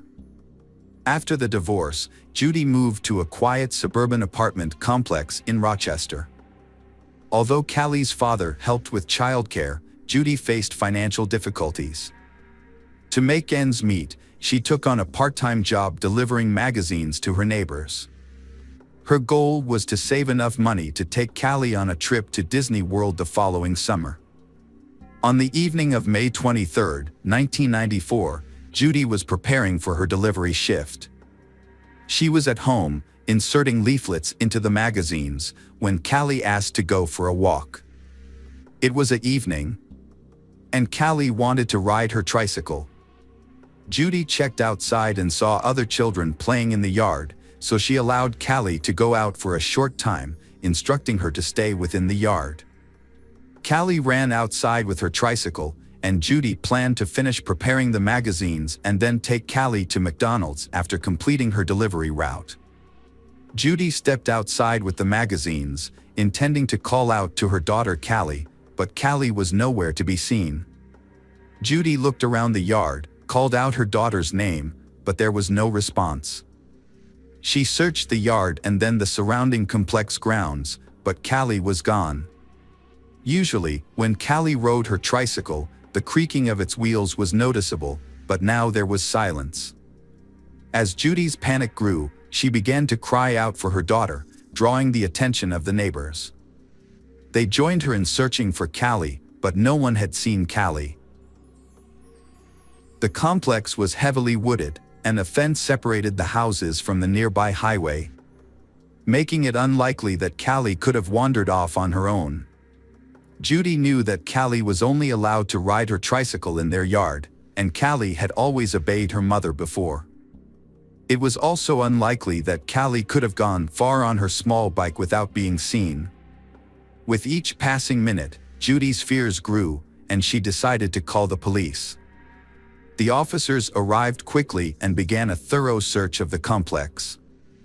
As the search continued, officers went door to door, asking if anyone had seen Callie. Police suspected that Callie was still in the complex, and they believed the suspect was likely a resident of the complex. It would have been difficult for an outsider to get inside, kidnap Callie, and drive away without being noticed. To assist in the search, residents of the 300-apartment complex voluntarily allowed police to enter their homes. In case there was no one in the house, the complex manager used the spare key to search. Unfortunately, searching each apartment yielded no results. Callie and her bike were not found. After an all-night search, the case was reclassified as a kidnapping at around 4 a.m. A specialist unit took over the case, and detectives questioned Judy about possible enemies. They asked Judy if Callie's father was involved, but Judy ruled this out and said he had no motive. Detectives also asked if Judy had noticed anyone suspicious among the residents. She mentioned Mark, a 22-year-old man who had just moved in with his wife and young son. Judy noticed Mark's behavior was unusual. Judy and Mark spoke briefly a few times, and during one conversation, Mark commented that Callie was beautiful. Although Judy had heard similar comments from others, Mark's tone made her uncomfortable. What really caught her attention, however, was when Mark added that he had spied on all the little girls in the complex and that Callie was the most beautiful. Judy became increasingly wary of Mark after their conversations, and she made an effort to limit her interactions with him. Even though they still occasionally crossed paths in the yard. One conversation in particular raised her suspicions. Mark asked Judy if Callie would tell Judy if someone tried to touch her. Judy found this question alarming and quickly ended the conversation. As a result, she no longer allowed Callie to play with Mark's son, even when she was present. During her conversation with detectives, Judy recalled a detail that had previously seemed insignificant. When she was searching for Callie, she had asked Mark if he had seen Callie, and he claimed he did. Judy also noticed that Mark's sneakers were missing their laces, but at the time, she was too worried about Callie to think much of it. The detectives brought Mark in for questioning, and he denied any involvement in Callie's disappearance. He even agreed to take a polygraph test, which he passed.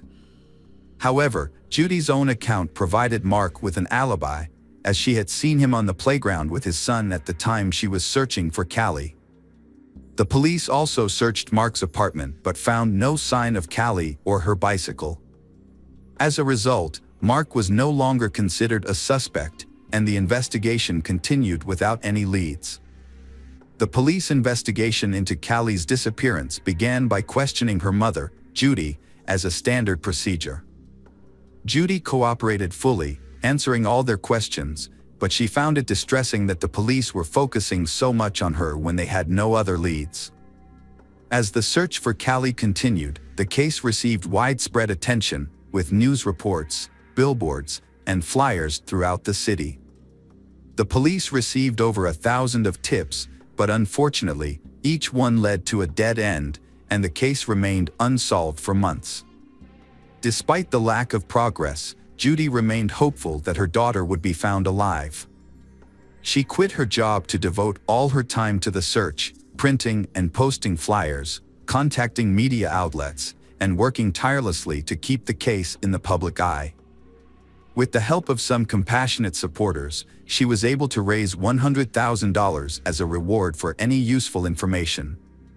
Judy's efforts led to national television coverage, including appearances on The Oprah Winfrey Show and a popular TV show about unsolved crimes. Judy also partnered with local businesses to distribute flyers in their offices, establishments, and on commercial vehicles. She even convinced 2 airlines to include the flyers in ticket envelopes. Although these efforts generated new leads, the police were unable to make any significant progress in solving the case. The turning point in the case occurred when a woman called the police on August 9, 1996 to report a serious argument with her husband. She was tired of his strange behavior and wanted a divorce. In an attempt to persuade her to stay, the husband confessed to a shocking crime: he had killed Callie. The woman was stunned and immediately called 911 and revealed her husband's identity to the police. The husband's name is none other than Mark Christie, Judy's neighbor. However, the detectives faced a significant obstacle. Under state law, any information shared between spouses was protected and inadmissible in court. This meant that even if Mark's confession was true, the police couldn't use it as evidence to arrest or question him. Furthermore, Mark had been in his yard with his child shortly after Callie's disappearance, and his apartment had been searched early in the investigation, making it unlikely that he had the opportunity to kidnap and kill her.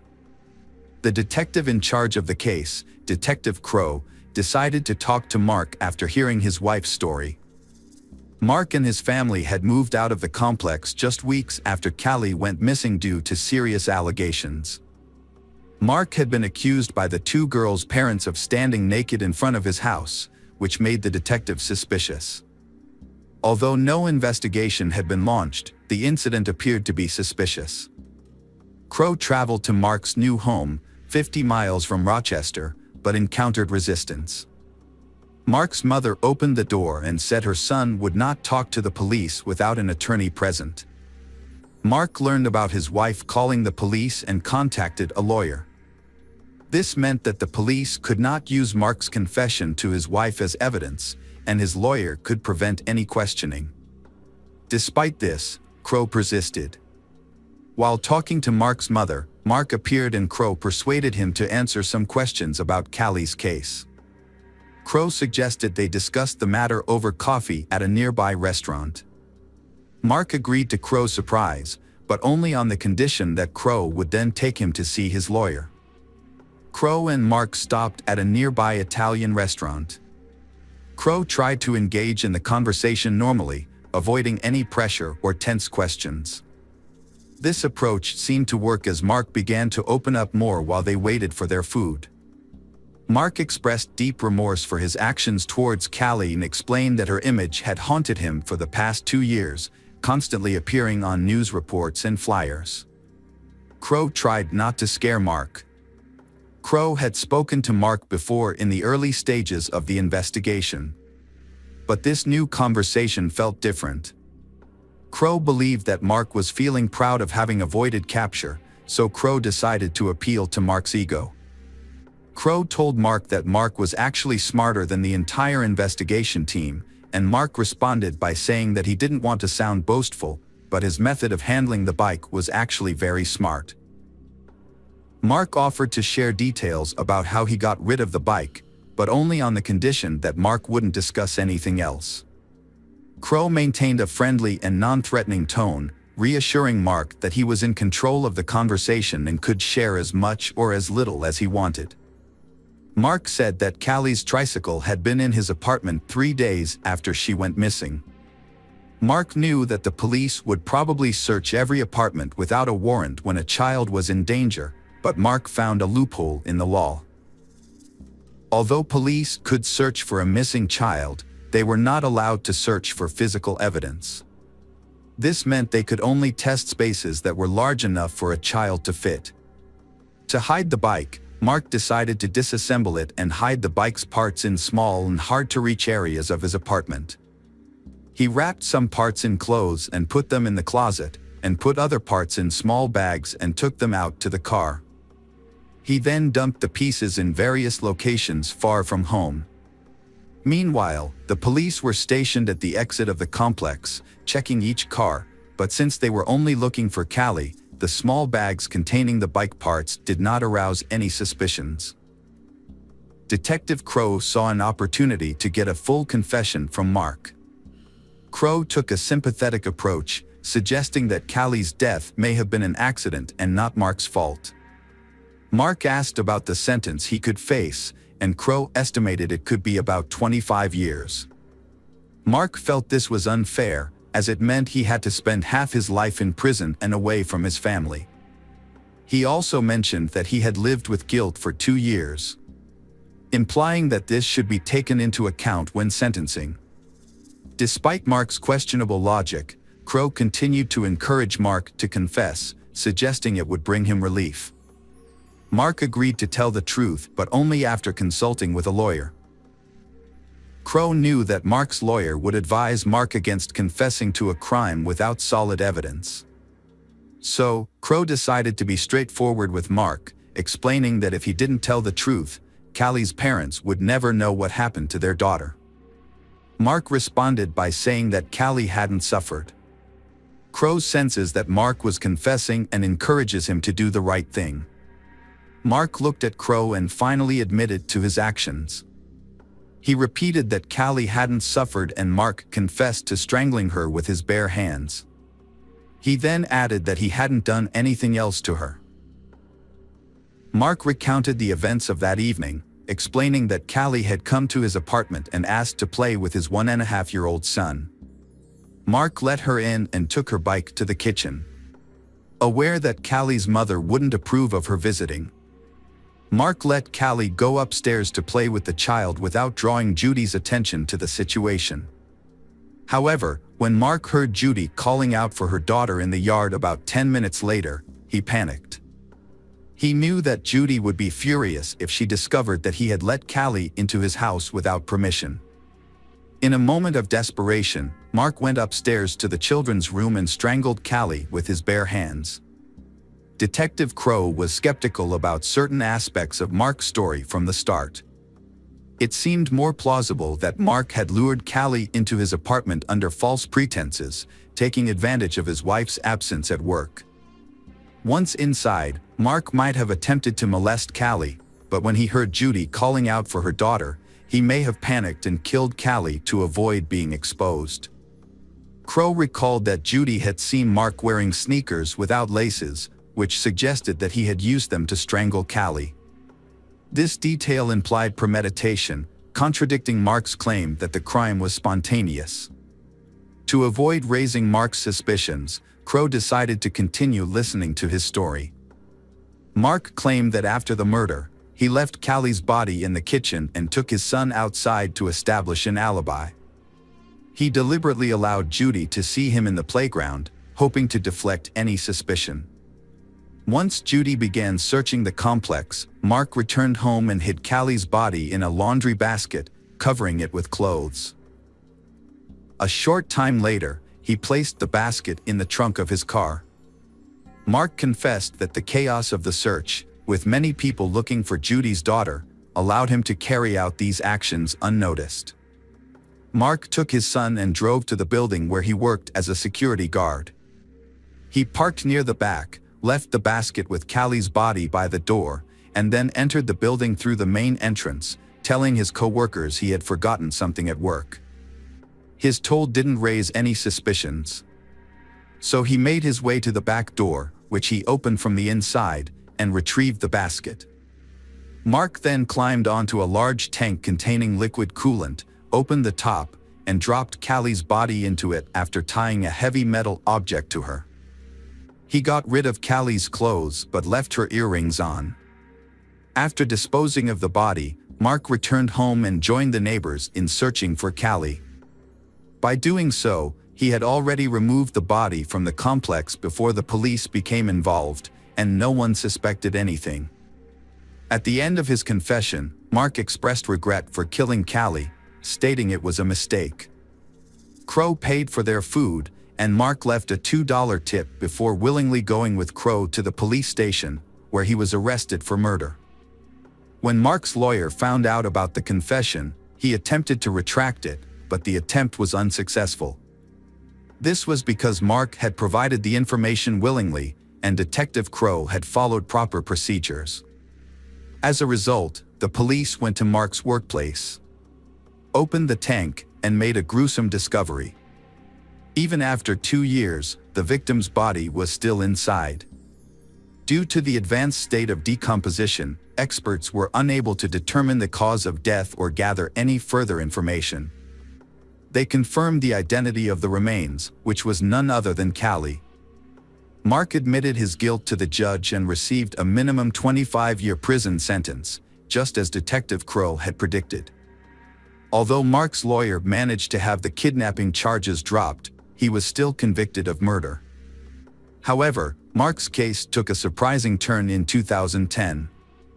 The police reopened a 1988 case involving the brutal murder of 74-year-old Viola Manville, who was killed while walking in a Rochester suburb. At the time, Mark was just 16 years old and was considered a suspect, but he passed a polygraph test, showing no signs of deception. As a result, another man, Frank Sterling, was arrested and eventually confessed to the crime after a lengthy overnight interrogation. Years later, Frank tried to appeal his sentence, claiming that the police had coerced his confession and that he was disoriented by the end of the interrogation. However, his appeals were unsuccessful until 2010, when the case was reopened and new evidence was sent to the lab. DNA analysis revealed the suspect's DNA matched not Frank's, but Mark Christie's. Mark, 39 at the time, admitted to murdering Viola in 2011 and received an additional 28 years in prison. Despite his confession, he showed no remorse and never revealed his motives for the crime. Meanwhile, Frank was finally released from prison after 19 years of wrongful imprisonment. He went on to sue the authorities and was awarded nearly $10 million in 2014. However, his life was cut short when he died of a heart attack in 2017 at the age of 54. Mark is currently serving his sentence in prison, but he may be eligible for parole in the near future. It's unclear whether he will be released, and his case serves as a reminder of the importance of thorough investigations. If the investigators had not mistakenly focused on Frank and coerced a false confession, Mark might have been caught earlier and possibly prevented from committing another crime, the murder of Callie. Hi everyone, thanks for returning. Let's unravel another perplexing mystery, the case of Sarah Foxwell. Sarah Foxwell was born on May 18, 1998, in Salisbury, Maryland, into a large family with 2 sisters and 4 brothers. Her mother had 3 additional children from a previous marriage. After her parents divorced, Sarah's mother struggled to care for her children alone. She worked long hours, so the children often stayed with relatives. As the middle child, Sarah played a peacemaking role, usually managing to bring her siblings together despite their frequent arguments. In December 2009, 11-year-old Sarah temporarily moved in with her aunt and grandparents, who lived in a spacious farmhouse on the outskirts of Salisbury. The kids loved visiting their aunt's home, which offered plenty of room to play. On December 22, 2009, the whole family was filled with joy and excitement, eagerly awaiting the upcoming Christmas day. After a pizza dinner, they began getting ready for bed around 9 p.m. Sarah shared a room with her 6-year-old sister, Emma, at the end of the hallway near the back door. The sisters chatted for a bit before falling asleep. The next morning, Sarah's grandfather went to wake the kids, but only found Emma in the room. He searched the entire house, thinking Sarah might have already gotten up, but couldn't find her anywhere. He informed Sarah's aunt, and together they thoroughly searched every room and corner of the house. When they couldn't find Sarah, her aunt suggested she might have gone outside to play in the snow, but her shoes and jacket were still at home. Then, her aunt noticed that Sarah's toothbrush was missing from the bathroom. After searching the surrounding area and finding no Sarah, her aunt called Sarah's mother, who rushed over. They then contacted the police, who arrived quickly and began searching the house. Sarah's aunt explained that she always checked the doors and windows every night before bed, including the previous evening, and the police couldn't find any signs of Sarah inside or nearby. When they learned about the missing toothbrush, the officers considered the possibility of an abduction, thinking the kidnapper might have taken the toothbrush before leaving with Sarah. They then decided to verify if all the doors and windows were indeed locked as Sarah's aunt had claimed. As investigators approached the back door next to Sarah's room, they found it unlocked, despite her aunt's insistence that it had been locked the night before. This discovery raised suspicions, since the family kept a spare key outside, which was now missing. The fact that the perpetrator knew about the spare key shows that he was very familiar with this family. Furthermore, the family's dog, which normally barked at strangers, had remained silent that night. The police launched a massive search operation, fearing that Sarah might have been kidnapped. News of her disappearance spread quickly, prompting many local residents to contact the police and offer their assistance. The police chief has made a public appeal through the media, asking people to check their cameras for any suspicious activity. Dozens of local police officers joined the search, with assistance from neighboring town police departments and police from other states. The police were hopeful that they would find Sarah alive, as the perpetrator had taken her toothbrush, which could indicate that they intended to keep her alive. With this in mind, the police dedicated all their resources to the search. Outside the house, investigators found their first clue, fresh tire tracks in the snow, suggesting the kidnapper had arrived by car. Since Sarah's warm clothing was still at home, it was unlikely the kidnapper had taken her on foot. Meanwhile, at the police station, Sarah's family was in for a surprise. Her 6-year-old sister, Emma, who shared a room with Sarah, whispered to their grandmother that she had seen the person who took Sarah. Emma claimed she had woken up to a man talking to Sarah, but pretended to be asleep, unsure of what was happening. She then saw the man leave the room with Sarah.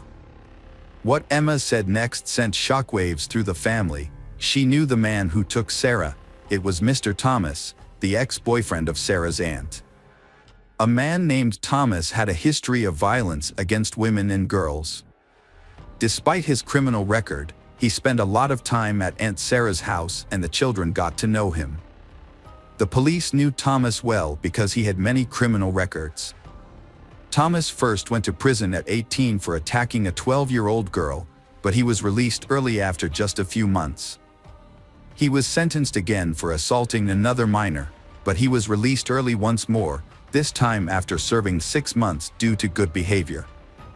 Thomas continued to exhibit violent behavior, including another assault for which he received a 6-month sentence.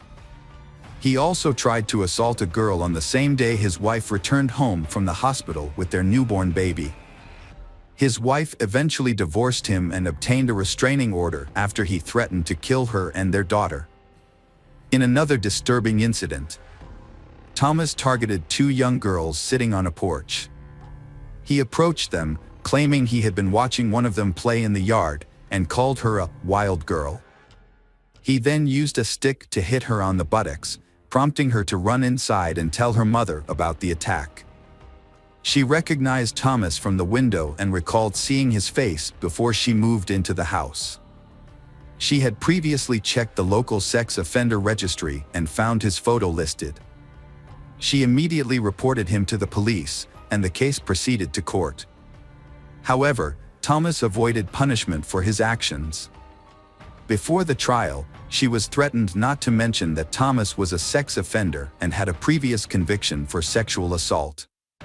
A few months prior to Sarah's disappearance, Thomas was arrested again for breaking into a 24-year-old woman's bedroom at night, undressing, and masturbating beside her bed.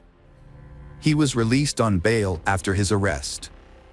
Initially, Thomas hid his criminal past from Sarah's aunt, but she eventually discovered the truth. Despite this, Thomas managed to persuade her that the accusations against him were false and that he was innocent. Detectives are certain that Thomas was the person who kidnapped Sarah.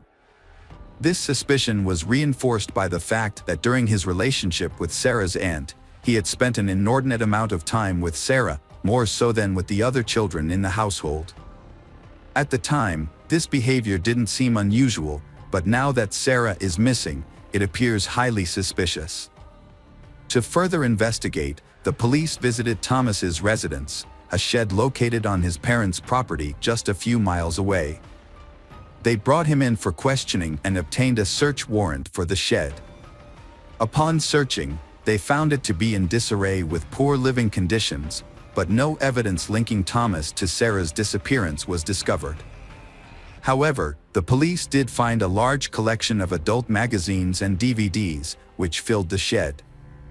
During the interrogation, Thomas denied any involvement in Sarah's disappearance. He claimed that he was struggling with his own personal issues, specifically his tendency to commit crimes against underage girls.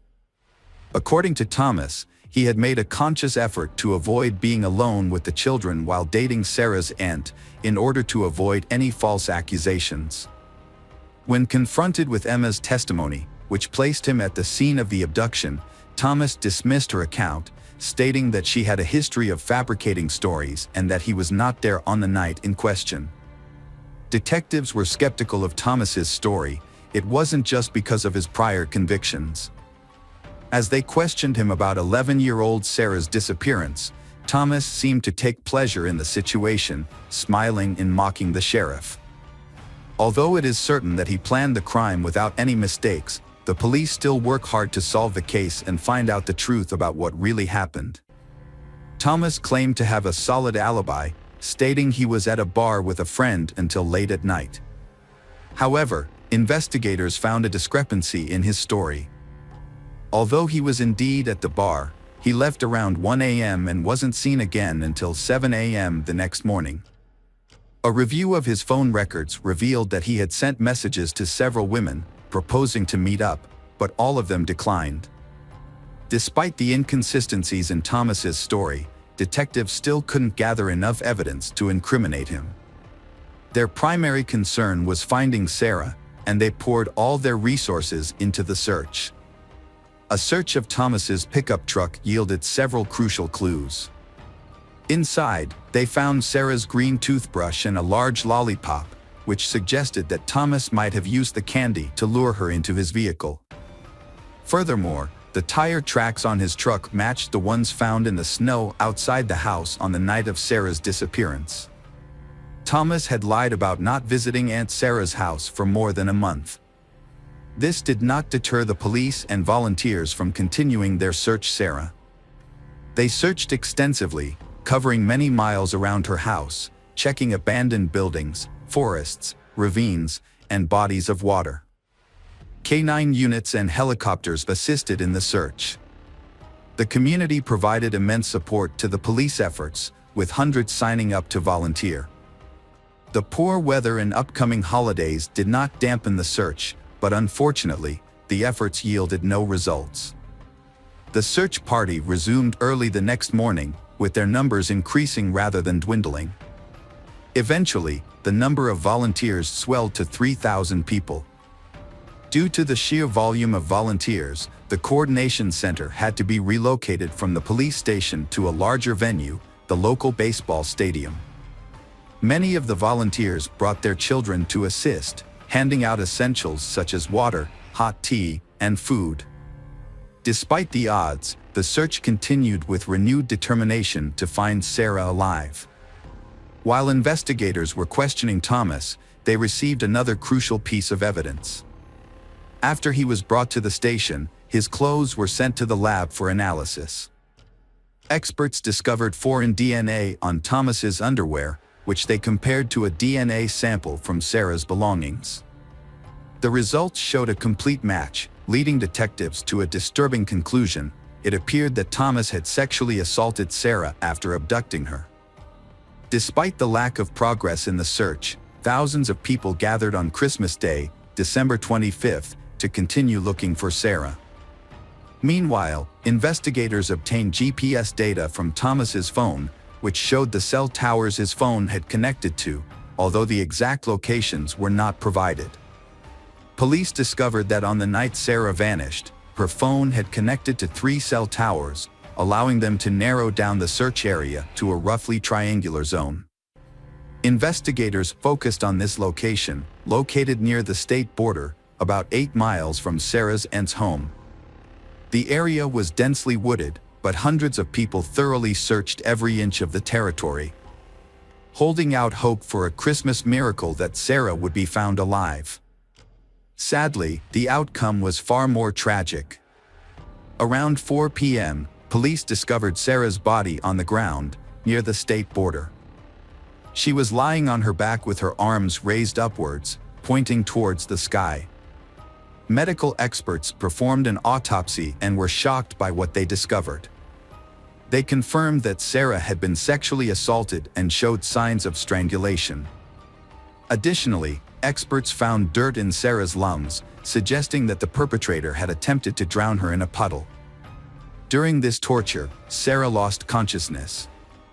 The experts also found evidence that Sarah had suffered severe burns. It is believed that the perpetrator may have left her lying in the forest for some time, went to get gasoline, and then returned to set Sarah on fire. Significantly, traces of smoke were found in her lungs, indicating that she was still alive when the fire was set. This also explains why her hands were raised and pointing to the sky. Likely a reflex reaction to the fire. The sheer cruelty of these actions shocked and horrified everyone involved in the case, including the detectives. After reconstructing the case, the investigators' main goal is to ensure that the perpetrator, Thomas, receives the death penalty. Thomas continued to deny any involvement in Sarah's disappearance, but the evidence against him was substantial. After discovering Sarah's body, forensic experts found several strands of hair and pieces of fabric from Sarah's pajamas on the front seat of Thomas's pickup truck, further linking him to her kidnapping. Based on all the evidence, it is very unlikely that Thomas will escape punishment. The trial was delayed for over a year, but it never took place. In early 2011, the prosecution offered Thomas a plea deal. Under the terms of the agreement, Thomas would plead guilty and receive a life sentence, rather than facing the death penalty. While this deal may seem lenient considering Thomas's crimes, there were valid reasons for accepting it. A key consideration was that Sarah's younger sister would have to testify multiple times in court, facing the man who had murdered her sister. Sarah's kidnapping and murder were devastating for her family, and there was a risk that the trial's outcome might not bring them the justice they sought. Due to uncertainty about securing the death penalty, the prosecution presented a plea deal. This deal meant that Thomas would not receive the death penalty, and in return, he would plead guilty to the crime. The terms of the deal also ensured that Thomas would not be eligible for early release from prison. Another issue was that the state governor at the time opposed the death penalty. Ultimately, Thomas agreed to the deal and confessed to the detectives, revealing details they already knew. He admitted to tricking Sarah into leaving her house with him, then taking her away, sexually assaulting her, and killing her. As a result, Thomas received 2 life sentences without the possibility of parole and was transferred to a maximum security prison. During his initial days in prison, Thomas was assaulted by a fellow inmate with a homemade weapon during lunch, resulting in several severe lacerations. Despite the attack, Thomas survived and was later given increased protection by prison staff. The public was outraged by Sarah's case, which exposed repeated failures in Thomas's custody, allowing him to be released but continue to commit crimes. Hi there, investigators. It's time to uncover the truth behind another case, the case of Doreen Herbert. Doreen Herbert was born on November 29, 1952, in California. She grew up in a very large family of 5 children. Her kindness and desire to help others defined her as a person. After college, she moved to San Francisco, where she worked as a physiotherapist. Doreen also nurtured a dream of creating her own large family. This aspiration became a reality when she met Michael Dennis, who worked near her clinic. They began dating, got married, and in 1976, their son Paul was born. Initially, Michael and Doreen were happy, but the birth of their child marked the beginning of their marital troubles. A year later, they decided to go their separate ways, with their son staying with Doreen and Michael receiving regular visitation rights. Doreen and her family were still able to maintain a fairly stable life despite the many hardships they faced. She met Charles, and they started dating, eventually getting married and settling in a quiet neighborhood in San Jose. They was thrilled when their daughter Diana was born in 1979. Charles was eager to be a father and was delighted to welcome Diana, raising her alongside Doreen's son from a previous relationship. Tragedy struck in February 1980 when disaster befell their young family. 4-year-old Paul slipped through the fence surrounding their backyard pool and fell into the water. Doreen, who was at home at the time, discovered what had happened too late. She immediately pulled Paul from the water and called for emergency services. Paul was rushed to the hospital and connected to life support, but after 10 agonizing days, the medical team concluded that he had no chance of recovery. The heartbreaking decision was made to disconnect Paul from life support. Doreen was heartbroken and consumed by guilt, despite the police investigation clearing her of any blame. However, with the help of her young daughter, she slowly began to heal. For years after the traumatic event, the family finally received some good news. After 2 previous miscarriages, Doreen became pregnant again, and this time, everything seemed to be going smoothly. They was expecting a baby boy, due to arrive in early November. Just days before Doreen's scheduled hospital visit, the family decided to participate in Halloween festivities.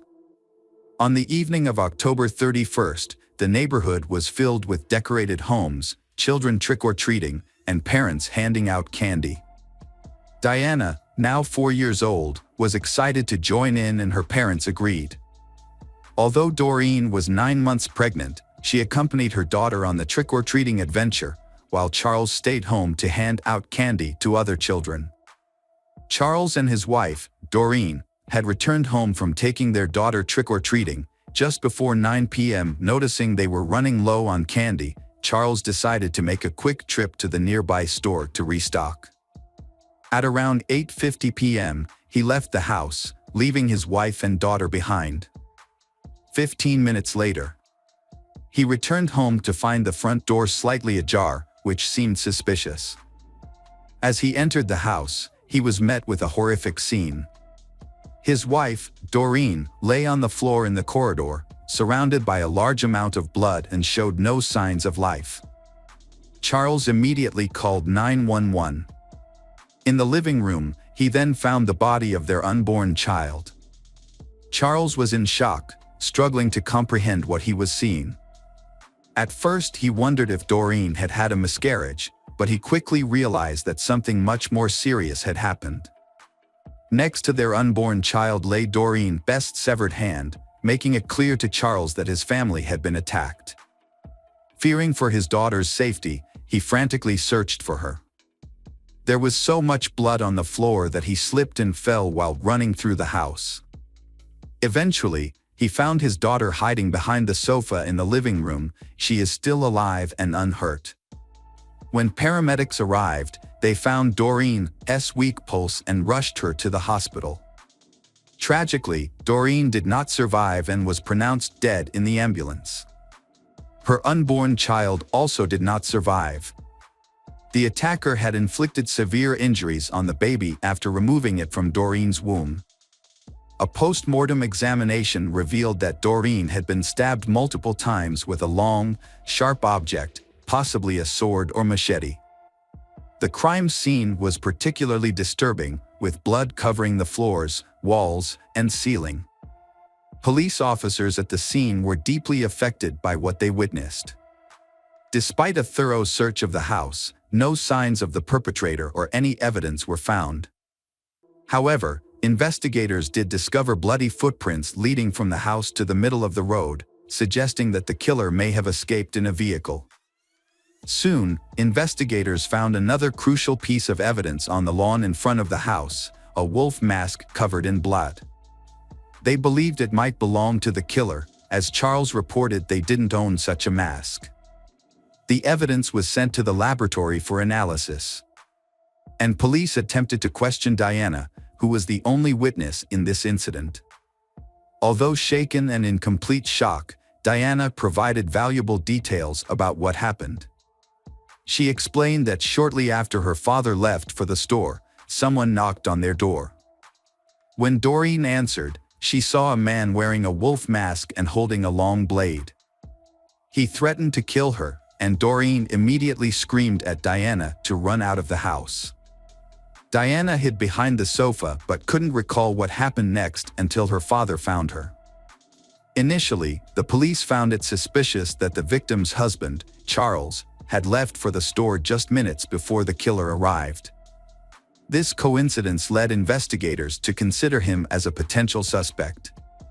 When Charles returned home, he unknowingly stepped on blood multiple times, even falling and getting covered in it. Despite this, Diana was unable to help identify the attacker due to the wolf mask. Police initially considered the possibility that Charles might have intentionally gotten blood on his clothes to create an alibi. However, detectives quickly discovered several inconsistencies in this theory. Firstly, Charles's shoes did not match the bloody footprints found on the street. Secondly, the killer likely escaped in a car parked in front of the house, but no blood was found in Charles's vehicle, nor was a different pair of shoes discovered. To investigate further, police went to the store that Charles had visited that evening and spoke to the staff there. They confirmed that Charles had indeed purchased candy from him. This established an alibi for Charles, as he didn't have enough time to commit the murder. Surveillance footage from the store supported Charles's account, leading detectives to temporarily rule him out as the prime suspect. They then asked Charles if he knew of anyone who might want to harm his family. Charles immediately pointed out Michael, Doreen's ex-husband. According to Charles, Michael's behavior changed dramatically after the death of their son, who had drowned in the pool. Michael blamed Doreen for the boy's death, believing she had deliberately killed Paul to cut ties with him. Michael filed a lawsuit against his ex-wife Doreen, holding her responsible for the death of Paul, but lost the case. Their marriage had been troubled even before their divorce. After the birth of their son, Michael's behavior became increasingly erratic, often withdrawing into depression and distancing himself from his family. Doreen suspected that Michael's childhood traumas were to blame. As a child, Michael had hearing problems and wore a bulky hearing aid, which earned him constant teasing from his peers. This led to him growing up as an introvert with few friends and a fear of interacting with women. Although his relationship with Doreen seemed to have helped him overcome these issues, they eventually resurfaced and contributed to their decision to divorce. When Doreen married Charles, Michael began to resent her, particularly for the fact that another man was raising his son. These feelings became even worse after Paul's death, made Michael hate his ex-wife even more. Michael has also been unemployed for a long time, which had a significant impact on him. After considering this information, the detectives decided to visit Michael's house to speak with him. Although Charles's statement alone was not enough to make Michael the main suspect, the fact that Michael lived only 2 miles from Doreen's house prompted the detectives to pay him a visit immediately.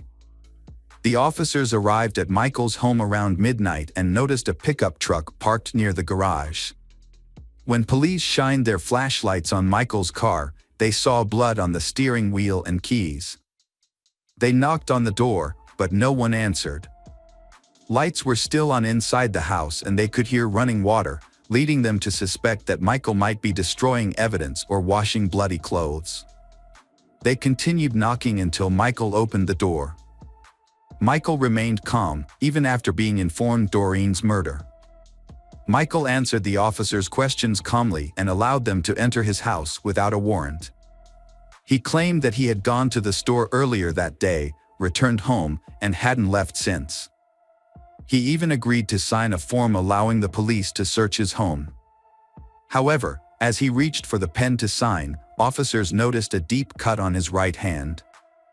Michael explained that he had accidentally cut himself while carving a pumpkin for Halloween, but the police were skeptical of his story. The wound was fresh, with blood still seeping out. As officers searched the house, Michael accompanied one of them upstairs to retrieve his ID. However, when Michael reached for the bed headboard, the officer intervened, sensing suspicious behavior. Why would Michael store his documents behind the bed? Curiosity led the police to conduct a deeper investigation. Upon approaching the bed, they spotted a holster attached to the headboard, containing a loaded gun. The officer confiscated the weapon and escorted Michael downstairs to the other officers. Meanwhile, the officers discovered a trail of blood droplets leading from the house to the garage. And they found a washing machine and a pile of clothes with bloodstains. This evidence is enough to arrest Michael. A thorough search of the house by detectives and forensic experts followed, seeking evidence that might link Michael to the murder. Although the blood analysis would take a few days, the police made some disturbing discoveries. They found an empty box for an 18-inch machete. Medical experts confirmed that the wounds from this knife matched the actual wounds found on Doreen's body. During the investigation, police found 2 makeshift coffins in Michael's house, leading them to believe that he was planning to harm his ex-wife, Doreen, and her husband.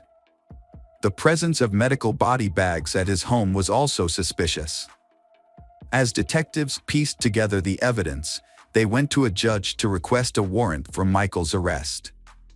However, due to a lack of concrete evidence, they were initially only able to hold him for a limited time. When the judge refused to issue an arrest warrant, citing insufficient circumstantial evidence to convict Michael, he was released from prison. But detectives eventually got vital information from the autopsy results. Experts discovered that the crime scene had blood from 2 individuals. One blood type was identified as Doreen's, and the other was Michael's. This evidence suggested that Michael had likely injured himself while attacking Doreen.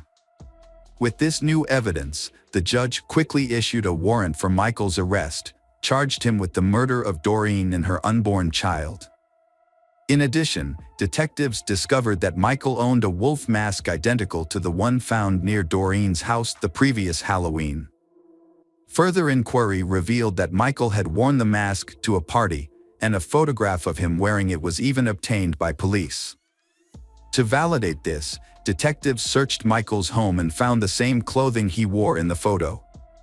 To search for new clues to the case, the police interviewed Doreen's neighbors about the incidents that happened that night. Several children who were trick-or-treating reported seeing a man wearing a wolf mask standing across from Doreen's house, eyeing it intensely. This sighting occurred around 7 p.m., a full 2 hours before the murder. Michael's trial commenced in July 1988, 4 years after the crime. He initially pleaded guilty but later changed his plea to not guilty by reason of insanity. A psychologist evaluated Michael and diagnosed him with severe mental health issues. Michael claimed that the horror of Halloween was too much to bear, as the sight of children trick-or-treating reminded him of his own loss and triggered a mental breakdown. He alleged that this breakdown led him to visit Doreen's house armed with a machete on the evening of the murder. When Doreen opened the door, Michael revealed his true identity as the man behind the mask and made a shocking statement: she killed their son. Recognizing the man as Michael, Doreen quickly screamed for her daughter to run and Michael immediately attacked her. Michael claimed he was unaware that Doreen was pregnant at the time of the attack, but this assertion was met with skepticism. Doreen was visibly pregnant, standing at 4 feet 1 inches tall, and her friends found it hard to believe that Michael wouldn't have noticed, especially given her prominent belly. In fact, her friends joked that her pregnancy had made her almost as wide as she was tall. The prosecution argued that Michael was fully aware of his actions and had planned the crime in advance, a claim supported by evidence from the investigation. Detectives discovered that Michael had previously shared his desire to kill his ex-wife and her husband with friends, and had even discussed disposing of their bodies in the bay. The presence of 2 coffins and body bags in his home suggested that he was serious about carrying out this plan, and the prosecution argued that he had adjusted his intentions for some reason to target Doreen instead. Michael may have panicked or feared being caught, prompting him to leave the house quickly. During the trial, Doreen's 9-year-old daughter, Diana, testified about what she witnessed. Charles had wanted to spare his daughter the traumatic experience, but she was the only witness to the crime. The trial lasted a year, ultimately resulting in Michael's conviction for the murders of Doreen and her unborn child. Michael was sentenced to death, but a moratorium on the death penalty in California delayed his execution. As a result, Michael remains in prison, and his sentence will be carried out. Years later, Diana revealed that the murder had such a profound effect on her, and she could never forget the horror she witnessed. Ultimately, Diana decides to forgive Michael and try to move past the past to focus on the future. Hello again, true crime fans. We've got another mysterious case to explore. The case of Samantha Josephson. Samantha Josephson was born to Seymour and Marcy Josephson in Princeton, New Jersey, and grew up in Robbinsville, New Jersey. She majored in political science at the University of South Carolina. She plans to attend Drexel University School of Law with the goal of specializing in international law. Samantha received a full scholarship to Drexel University and a partial scholarship to Rutgers University, and hopes to pursue a career in international law. Samantha was a member of the Alpha Gamma Delta sorority and had the opportunity to study abroad in Barcelona. While in South Carolina, she also visited Madrid and Paris. Samantha had a boyfriend named Greg. Samantha and Greg communicated regularly through text messages and phone calls every day whenever possible.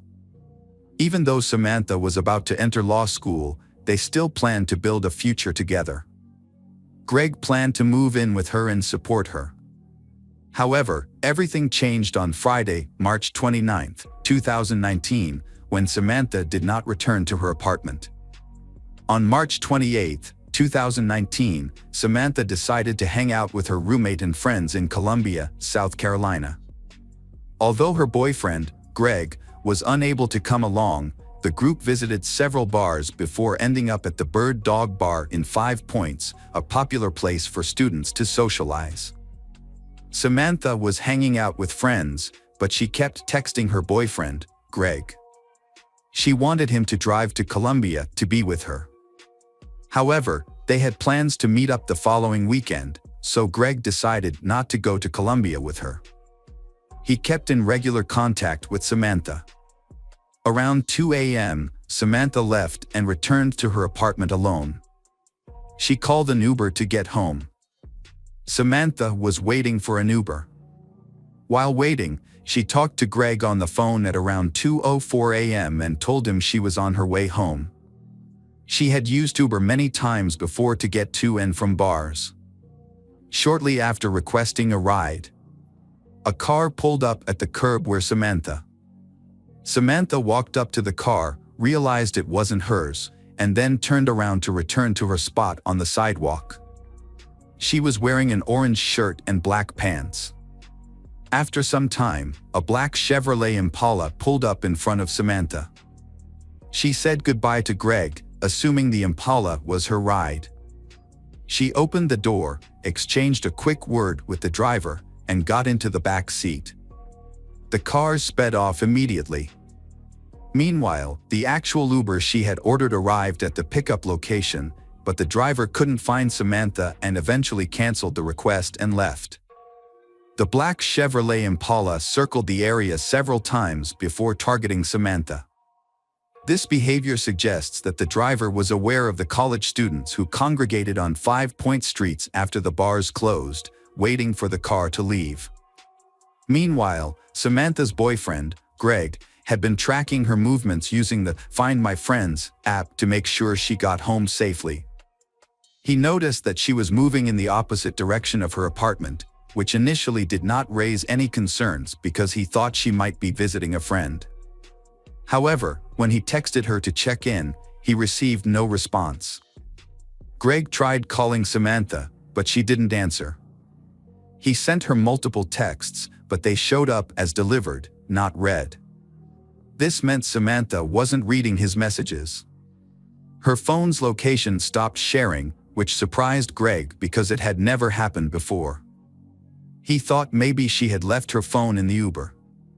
Concerned, Greg contacted her friends and roommate to see if they had heard from her or if she had made it home safely. However, no one had any news about her whereabouts. Greg decided to rest, hoping Samantha would show up tomorrow morning. The next morning, Samantha was missing. Her roommates filed a missing person report. Her boyfriend, Greg, drove 2 hours to Colombia to help search for her. Shortly after the report was filed, a group of turkey hunters found the body of a young woman in a wooded area in New Zion, about 65 miles from 5 Points. The hunters immediately called 911 after the discovery, and the local sheriff's office quickly dispatched deputies to the scene. The body was later confirmed to be Samantha Josephson. An autopsy revealed that Samantha's body had more than 120 separate stab wounds, affecting multiple areas, including her face, head, neck, arms, torso, legs, and feet. In an attempt to defend herself, her fingernails were severely damaged as she tried to evade a sharp object. Evidence suggested a double-edged knife had been used, and she had then been dragged into the woods. An autopsy revealed that her body contained only 20 milliliters of blood. Samantha had suffered severe blood loss. Police quickly obtained surveillance footage from the bar the night of the incident, which showed Samantha getting into a black Chevrolet Impala. The footage showed the car circling the block several times. Police discovered that Samantha had accidentally gotten into the killer's car, thinking it was her Uber. The Uber that Samantha had called arrived a short time later. However, when the driver realized that Samantha was not there, he canceled the ride and left.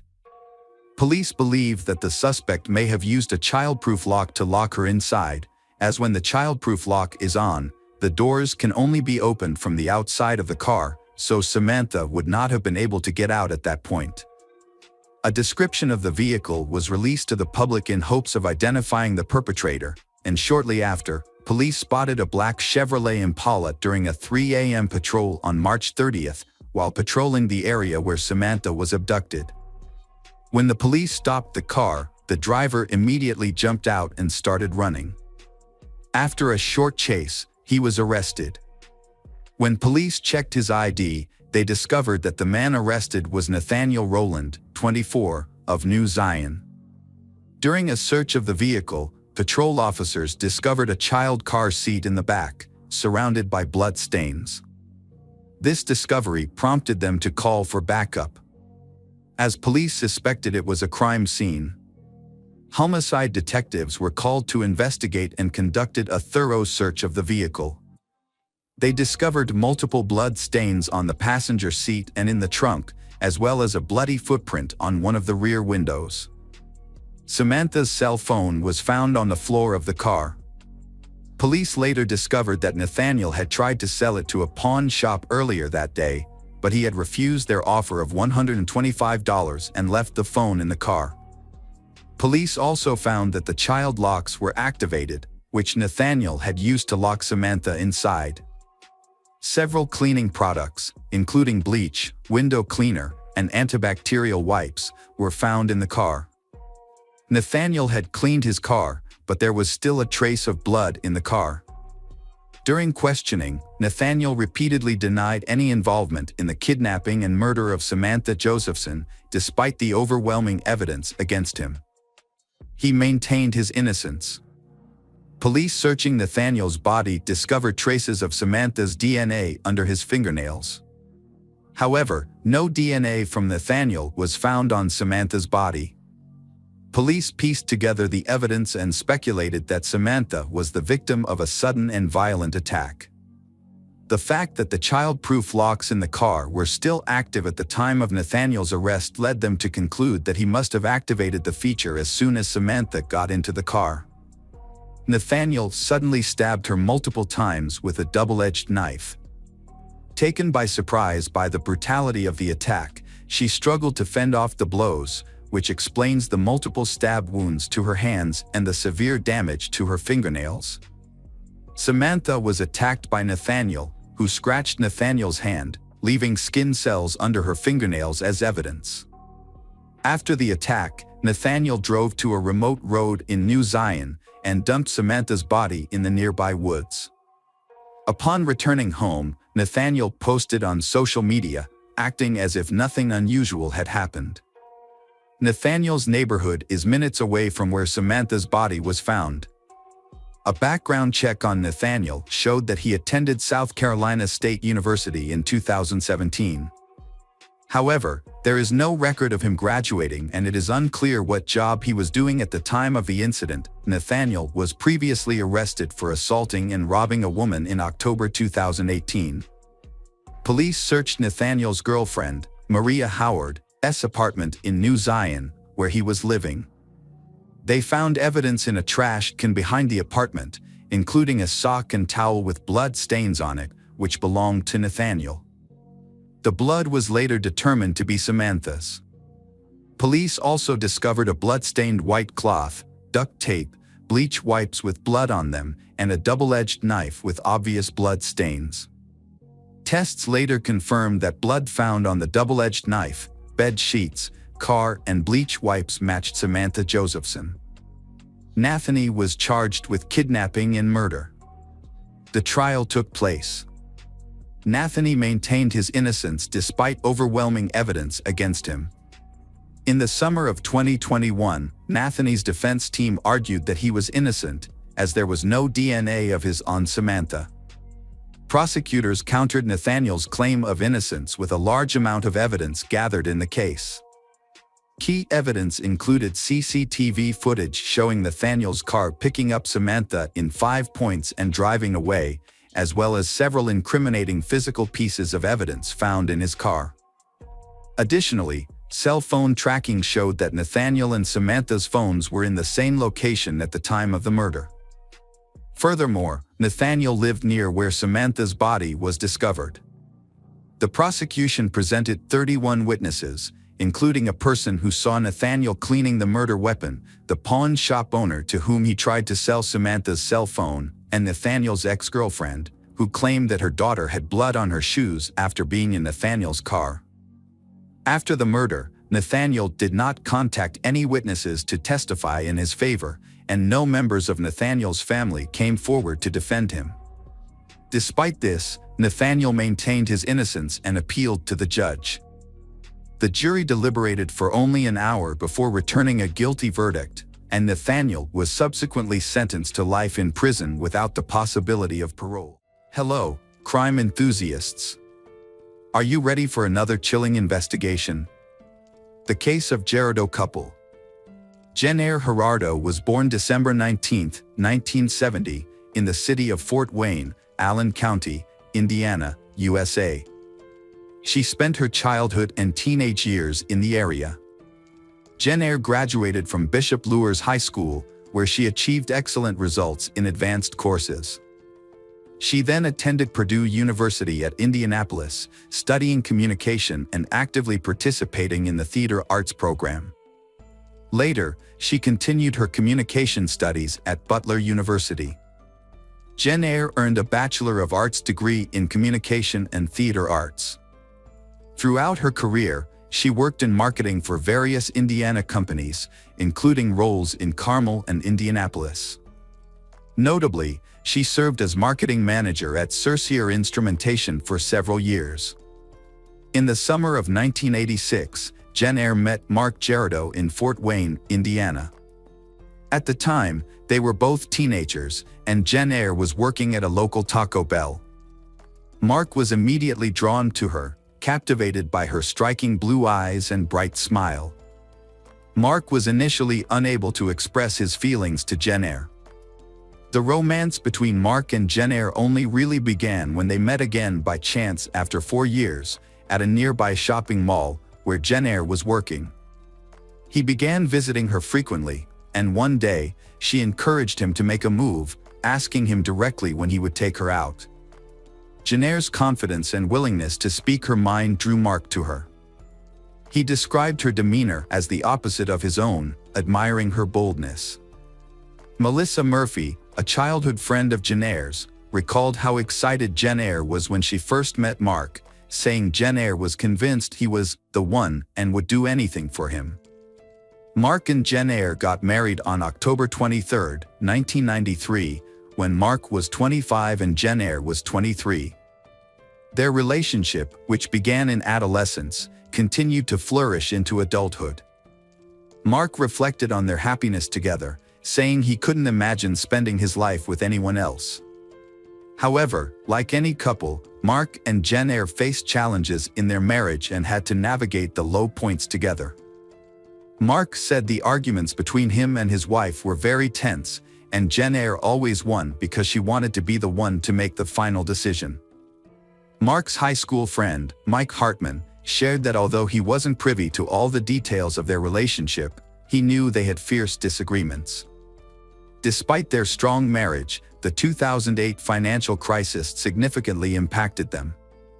Mark later mentioned that it changed everything, and money became a major source of stress and arguments. In November 2011, they relocated to Greenville, South Carolina, where they found new marketing jobs. Exploring the state's beautiful landscapes brought them closer together, and their marriage experienced a renewal. However, their renewed life came to a halt in 2017. Jenner lost her job, leaving her struggling to find a new one, and she was no longer the strong, confident woman she once was. Around this time, the couple felt it was time for a change and a fresh start. They decided to move to Delaware, and Mark began looking for a job right away. He came across a job posting at the University of Delaware for a creative director in the marketing department, a role that would come with supervisory responsibilities. Mark emailed his application and quickly received a response from a woman 15 years his junior, who would be his supervisor if he got the job. She invited him for an interview. Initially, Mark was nervous about working under someone 15 years younger than him, but his worries soon disappeared after meeting Meredith Chapman.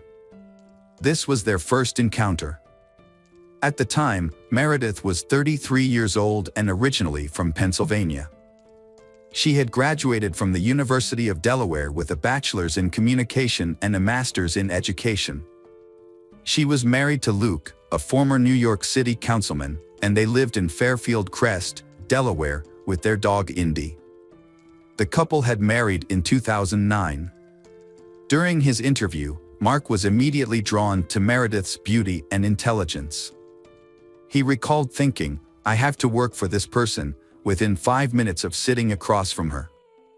He found her articulate, energetic, and passionate about her job, and was impressed by her accomplishments at such a young age.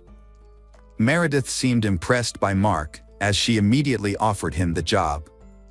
Mark gratefully accepted the offer and moved to Wilmington, Delaware in November 2017. His wife, Jenner, stayed behind in South Carolina to lease out their home. Mark was excited about the new opportunity and the chance to advance his career. Unbeknownst to him, this marked the start of the demise of his marriage to Jenner. Mark spent 45 days living alone in Delaware, getting to know Meredith better. They discovered they had a lot in common, and she invited him out for a drink one evening. Mark found it easy to talk to Meredith and opened up to her about his marriage to Jenner, sharing some of his personal struggles. He also told her about the loss of his parents and brother. Mark was unaware of what was happening between him and Meredith at first. Mark stated that he really hadn't known what was happening. He admits that he feels affection for Meredith and expresses that being with her is a wonderful experience.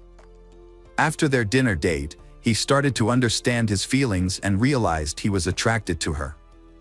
As Mark spent more time with Meredith, the issues in his marriage became more apparent. He began to compare Meredith to his wife, noting that Meredith praised him and made him feel appreciated, which was something his wife never did. Mark was really touched by Meredith's compliments. Mark was deeply attracted to Meredith, but he felt guilty about betraying his wife. As a result, he initially attempted to end his relationship with Meredith. However, he couldn't shake off the feelings he had developed for her, especially after learning that Meredith was unhappy in her own 9-year marriage. Mark explains that his relationship with Meredith is great, which made it difficult for him to shut down the relationship. He wanted to understand what drew them together. Before Jen Eyre joined her husband in Delaware, Mark and Meredith had already confessed their love for each other. Mark felt it was natural to express his love for Meredith, as the feeling was powerful. In December 2017, Jen Eyre moved north and noticed Mark's distant behavior. She soon confronted him, sensing that he might be involved with another woman. Jen Eyre asked Mark what was going on with him and said that he was acting different. Jen Eyre specifically mentioned Meredith because Mark often mentioned her when discussing new job. Although Mark initially denied the affair, Jen Eyre continued to question him, aware that something was amiss between him and Meredith. She began to closely monitor his activities. Mark is confused as to why Jen Eyre knows the private aspects of his affair with Meredith. Around Valentine's Day in 2008, Jen Eyre collected evidence that her husband was having an affair. However, this came at a cost. Mark discovered that Jen Eyre had hired a company to hack into his phone, allowing her to read his texts, view his photos, and access his call records with Meredith. Mark confessed to Jen Eyre that he had developed feelings for Meredith, unable to continue the deception. Jen Eyre, heartbroken, but determined to save their marriage, asked Mark to attend marriage counseling with her, and he agreed. However, during their second session, Mark discovered a recording device hidden in his jacket.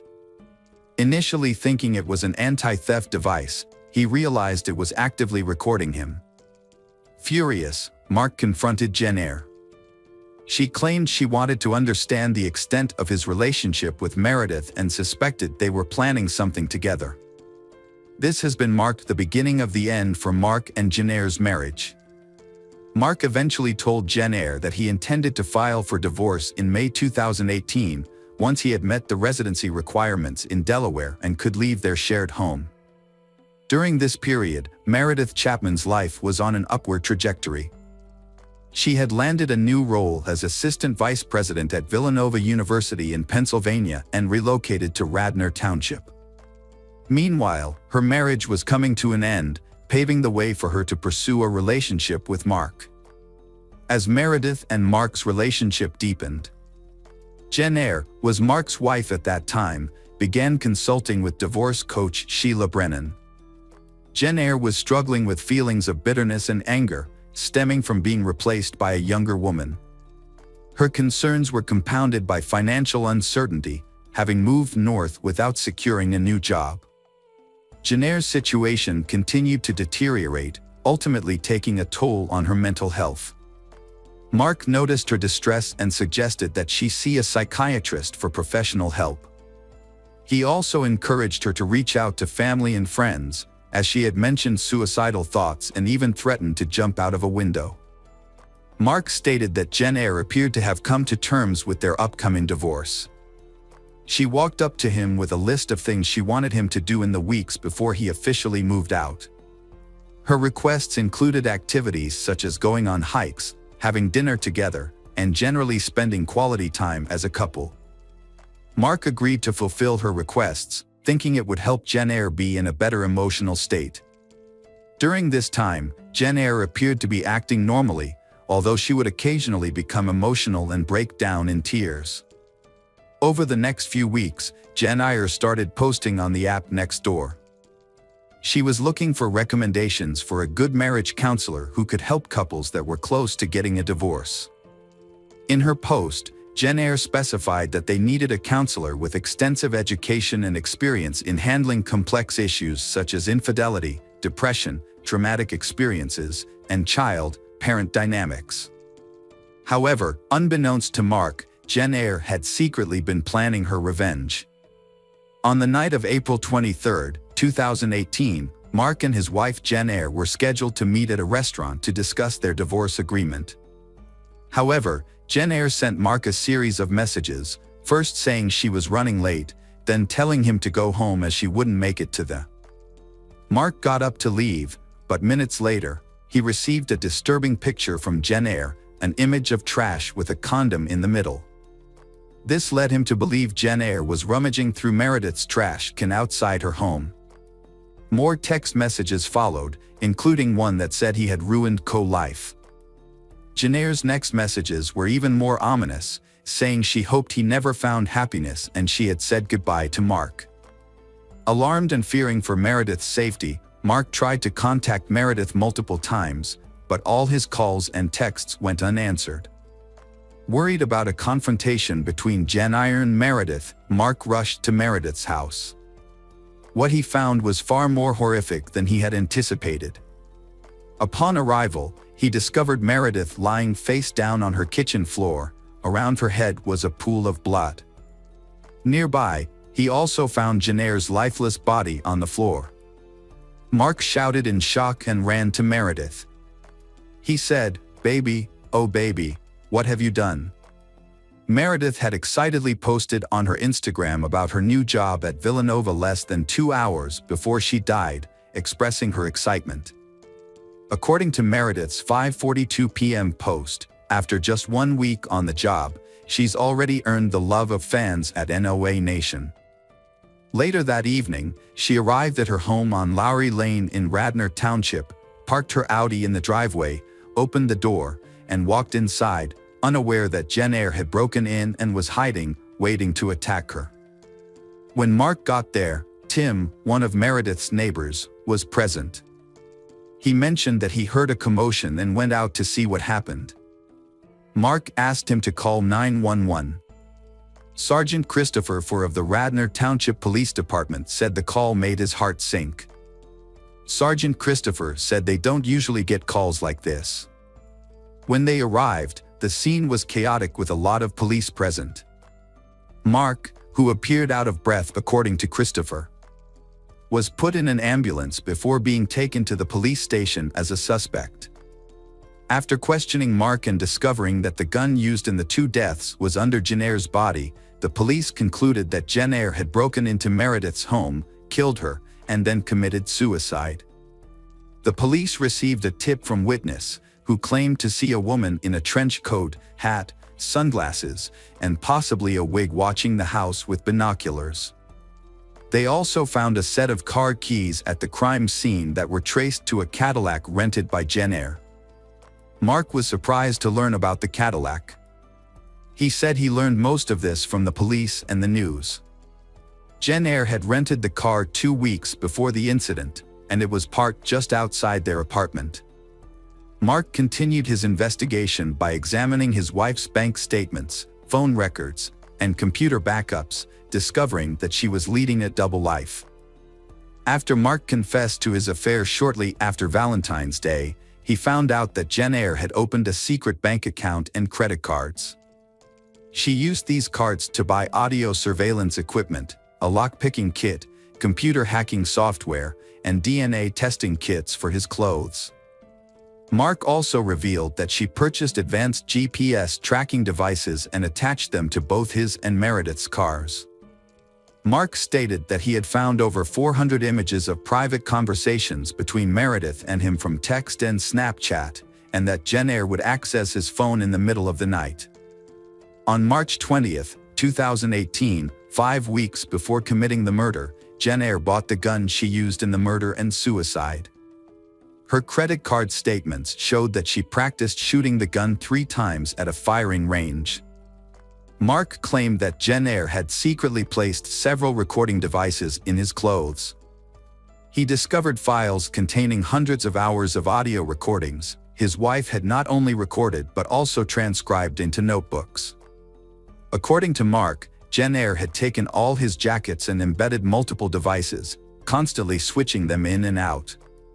Every day, she would remove a device, download the recorded content, and then sew it back into his jacket, repeating this process for weeks. It was revealed that on the night Jen Eyre killed Meredith and herself, she emailed a letter to her family, chillingly explaining her motive.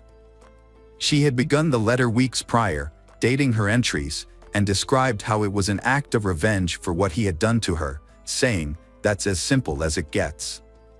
Dr. Robbie Ludwig, a psychotherapist who studied marriage-related homicides and Red Letter, suggested that Jen Eyre may have been driven to kill Meredith and herself because she could not bear losing Mark. Dr. Robin commented that, in his opinion, there was something about listening to the recordings that made Jen Eyre angry and upset. Dr. Robin went on to say that Jen Eyre found the strength to act because she believed that her suspicions about her husband's character were correct. However, when she became suicidal and lost hope in life, she became more dangerous. It seemed that she had arranged everything to make her husband suffer. In a TV interview with Dr. Ozark, Mark shared a shocking revelation. Jen Eyre had written a 15-page letter, confessing that if he had walked in on the crime scene, she would have killed him as well. He acknowledged that he had hurt Jen Eyre, and his greatest regret was making her feel trapped and without options. He deeply wished he could travel back in time and erase the hurt he had caused. He confessed that his love for Jen Eyre had remained strong and never disappeared. Mark explained that he drove by Meredith's house multiple times as a way to cope with his emotions and come to terms with what had happened, helping him to process his feelings and move on. Hey detectives! Welcome back. We've got another mysterious case to explore. The case of Lauren Stewart. Lauren Stewart was born on January 9, 1973. She has spent most of her life in Michigan. Lauren pursued her passions as a model and actress, attending workshops and interacting with photographers to further her career. Those who know her describe her as charming and easygoing. Lauren is passionate about her acting and modeling work. She enjoys new experiences, learning from others and sharing ideas, seeing life as an adventure and striving to live life to the fullest. Lauren is married to Daniel Stewart, a senior software architect at the University of Michigan, where he works predicting heart attacks. Prior to his current role, Daniel spent several years in the tech industry as a Coda developer. Lauren and Daniel were devout Christians in the Jehovah's Witnesses sect for a long time until 2013, when they decided to leave Christianity. Lauren and Daniel have 2 children, Stephen Stewart, 27, a data solutions architect and computer scientist, and Bethany Stewart, 24, a talented artist and graphic designer. At 45, Lauren seems to have the perfect life, a loving husband, well-educated children, a thriving modeling career, and a beautiful home in Keio Harbor. But deep inside, Lauren struggled with the emotional pain of being shunned and rejected by the Jehovah's Witness community she grew up in. The strict rules and practices of shunning former members took their toll on her. Lauren and Daniel's decision to leave the faith was a difficult one. The Laurens remained devout Jehovah's Witnesses until 2013, but the church's strict rules posed problems for their children's futures. Celebrating holidays was forbidden and higher education was prohibited, with the threat of expulsion for non-compliance. When Daniel asked for his children to attend university, he was warned that defying church policy would result in expulsion, which was distressing for the family as it meant complete social isolation, even from relatives.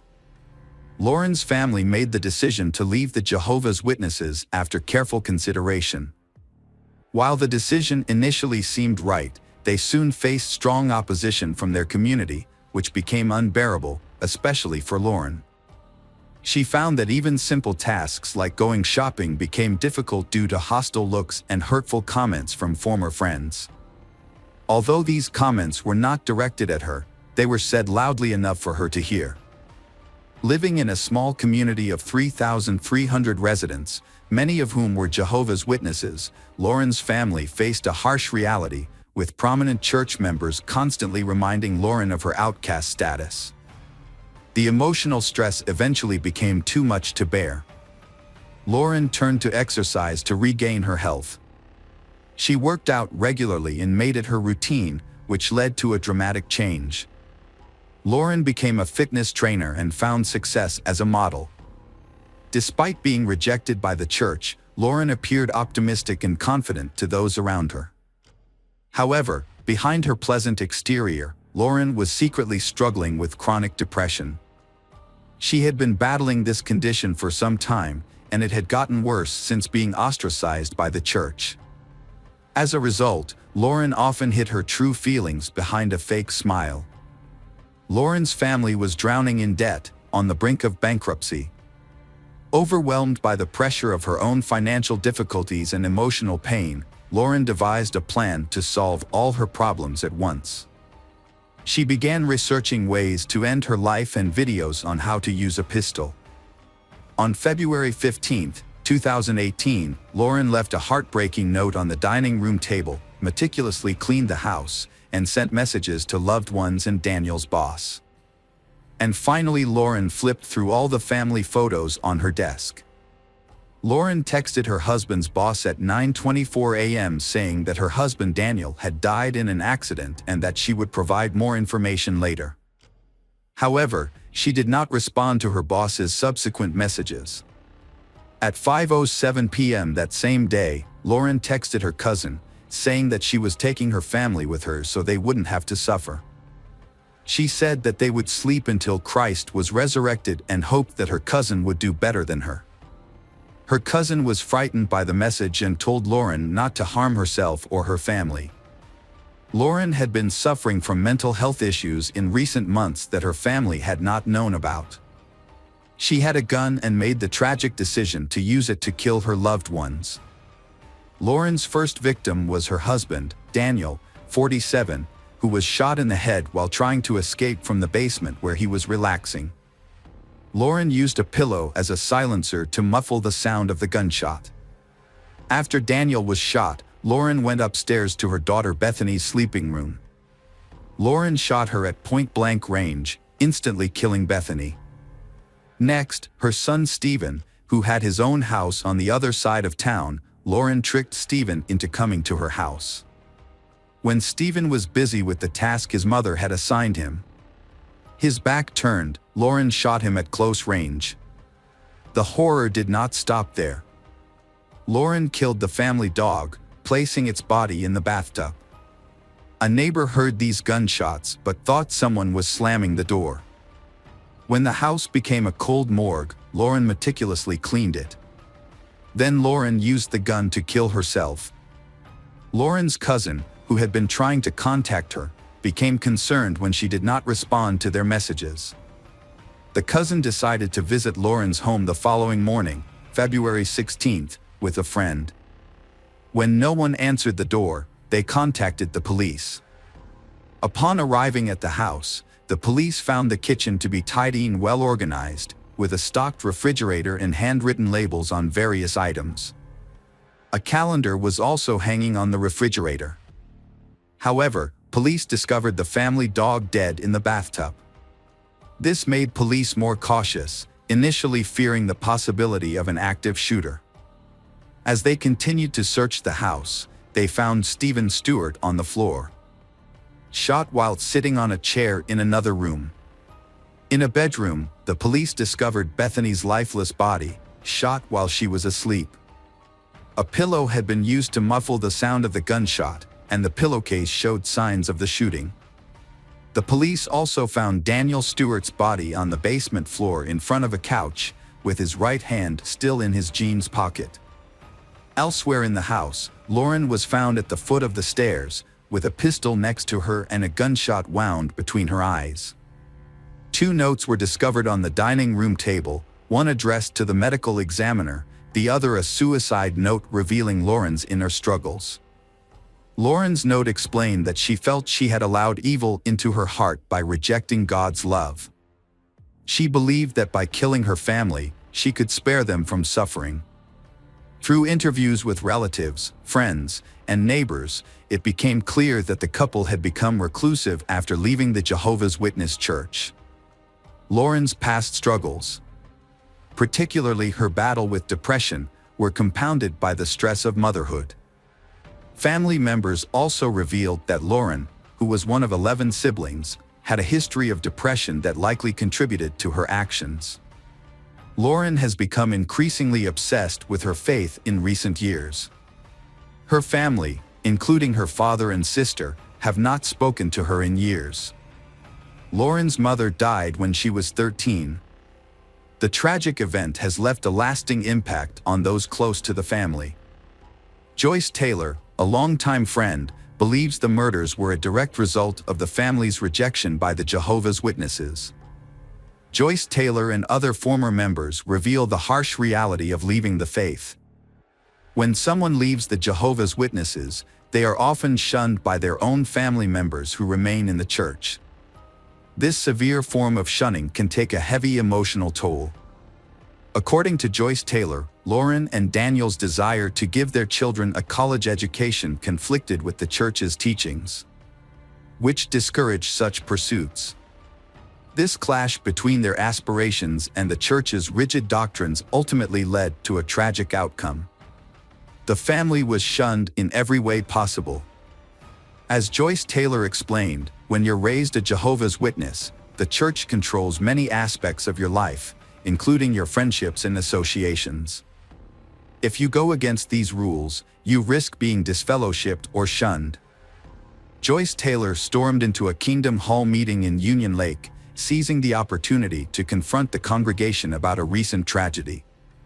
She passionately criticized the gathering, her voice filled with a mix of anger and sorrow. 5 years ago, you withdrew your support from a small family, Joyce Taylor exclaimed. They had no one else to turn to, but you turned them away and shunned them. Why? Because they wanted to raise their children as they saw fit. Just 2 days ago, 4 people died because of your alienation, Joyce Taylor said. Her words sent shockwaves through the room, forcing her to push away members of her congregation as she expressed her pent-up frustration. Police investigations into Lauren's family revealed that she, her husband, and her sons were all using cannabis. Further investigation revealed that Lauren's horrific actions were the result of a combination of factors. These included feelings of loneliness, strained relationships with family and friends due to their differing religious views. These factors combined to add to her pain, ultimately leading her to commit a horrific act. Hi everyone, thanks for returning. Let's unravel another perplexing mystery. The case of Georgia Williams. Georgia Williams was born on September 17, 1995, in Telford, Shropshire, England. She grew up in a close and loving family with her parents, Lynette and Steve Williams, and her older sister Scarlett. From an early age, Georgia demonstrated a kind and thoughtful nature, consistently looking for ways to help others and make those around her happy. This admirable quality eventually becomes her weakness. Despite being bullied in middle school, but Georgia's life improved in high school. She made a group of friends and became a well-liked and popular student. Her kind nature and good leadership skills helped her win the position of class monitor. She pursued her passion for helping others by joining the Air Cadets Corps, with the ultimate goal of becoming a medical officer in the Royal Air Force. At 17, Georgia started working at a local gas station, where she quickly became friends with her co-workers. One of them was Jamie Reynolds, a 22-year-old man who seemed quiet and isolated from the rest of the group. Georgia, being a kind and caring person, reached out to Jamie in friendship, wanting to help him feel less alone. Thanks to her efforts, Jamie started to fit in at work, participating in group activities and making friends with his co-workers. As time went on, Jamie developed strong feelings for Georgia, seeing her as the only person who had shown him kindness and believed in him. Feeling hopeful, Jamie started to think that maybe Georgia felt the same way about him. Emboldened by his newfound confidence, he mustered the nerve to express his true feelings to Georgia and inquired if she would be open of a romantic relationship. However, Georgia, being considerate of Jamie's feelings, let him down gently. She explained that she didn't want to ruin their friendship by getting romantically involved. Jamie seems to respect Georgia's choice and tries to maintain their friendship. However, he is actually harboring an increasingly unhealthy obsession with her. One day, while they were working together at the gas station, Jamie opened up to Georgia about his unhappiness with his life. He told her that he wanted to quit his job and pursue his true passions. Jamie had always dreamed of turning his passions into a career, and Georgia was eager to support him. One day, they started talking about his hobbies, and Jamie revealed his love for photography. Georgia saw an opportunity and encouraged Jamie to pursue it as a career. Excited about the idea, Jamie asked Georgia to help him create a professional portfolio and asked if she would be his first model.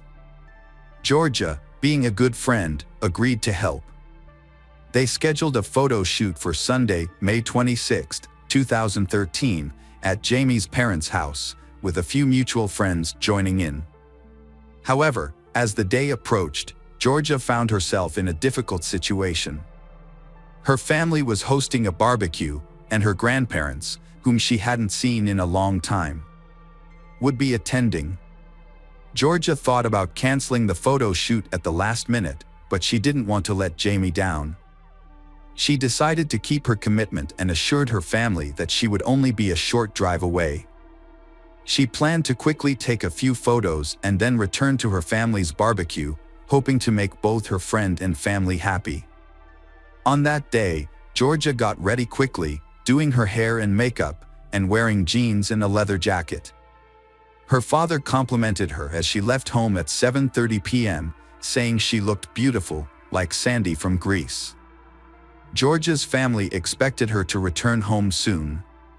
However, as the hours went by and she didn't come home, her loved ones started to worry. At first, her mother wasn't too concerned, thinking Georgia was probably just busy with the photo shoot or spending time with friends. She sent a text asking when the photo shoot would end. Georgia replied, saying it had already ended and that she was with friends and might be home late. Her mother wasn't worried after getting the text, as it seemed like a typical message from Georgia, with the usual 3 kissy face emojis at the end. Georgia's mother trusted her to be responsible, which is why she wasn't worried at first. As the night went on, Georgia's parents went to bed, thinking she would be home by morning. However, when they woke up the next day and Georgia still hadn't returned, they started to feel uneasy. Georgia's mother sent her a text message at 6:30 a.m. asking where she was. But it wasn't until 7:30 a.m. that a response arrived, saying George had spent the night at a friend's house and her phone battery was running out. The message said that if George didn't respond again, it was because her phone had died. George's mother was unaware that the messages were not written by her daughter. On May 27th, Georgia's parents thought she would come home after a music festival. They expected her to come home the next morning because she was excited about her first driving lesson. As the night went on and George didn't come home, her parents became more and more anxious. They stayed up late waiting for her, but there was no sign of her. They contacted relatives and friends to see if anyone had heard from George, but no one had seen or heard from her in days. This makes them even more insecure and unsure of what is going on. When Georgia failed to return home the next morning for her scheduled driving lesson, her family quickly reported her missing to the police. They gave the police all the information they had, but they only knew that Georgia had been to a photo shoot at Jamie Reynolds' home and nothing about her whereabouts after that. The police started investigating and focused on Jamie Reynolds. What they found out about him was alarming and raised concerns for Georgia's safety. It turns out that in 2008, Jamie got into trouble with the law for assaulting and attempting to strangle a teenager. Despite the seriousness of the incident, he was let off with a warning and not charged. When the police discovered this, they suspected Jamie even more and considered him the main suspect in Georgia's disappearance. They went to his home, but no one answered. They broke in. They searched the premises but couldn't find Jamie, so prompting a large-scale manhunt to track him down. After conducting a thorough investigation at the petrol station, it was clear that none of Jamie and George's co-workers had seen them. Their absence from work was unusual and raised concerns, as it was out of character for both of them. Although Jamie's parents were away on vacation, but they had already given the authorities key details about Jamie's van, such as its registration information. The police in Shropshire quickly shared this information with police agencies nationwide, asking them to be on the lookout for the van. Soon, authorities located Jamie in Glasgow, Scotland, which is 428 miles away from his home. His abrupt departure from the country, which came without warning, raised concerns and hinted at a potential problem. On May 30th, police in Glasgow arrested Jamie Reynolds at a local hotel due to suspicions of kidnapping Georgia. They immediately questioned him about Georgia's location, but Jamie claimed he didn't know where she was and provided no useful information to the investigators.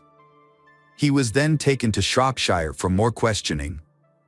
Meanwhile, Georgia's family and friends waited nervously for news, but what they heard about the investigation was deeply upsetting. The lack of progress was crushing, making their pain even worse.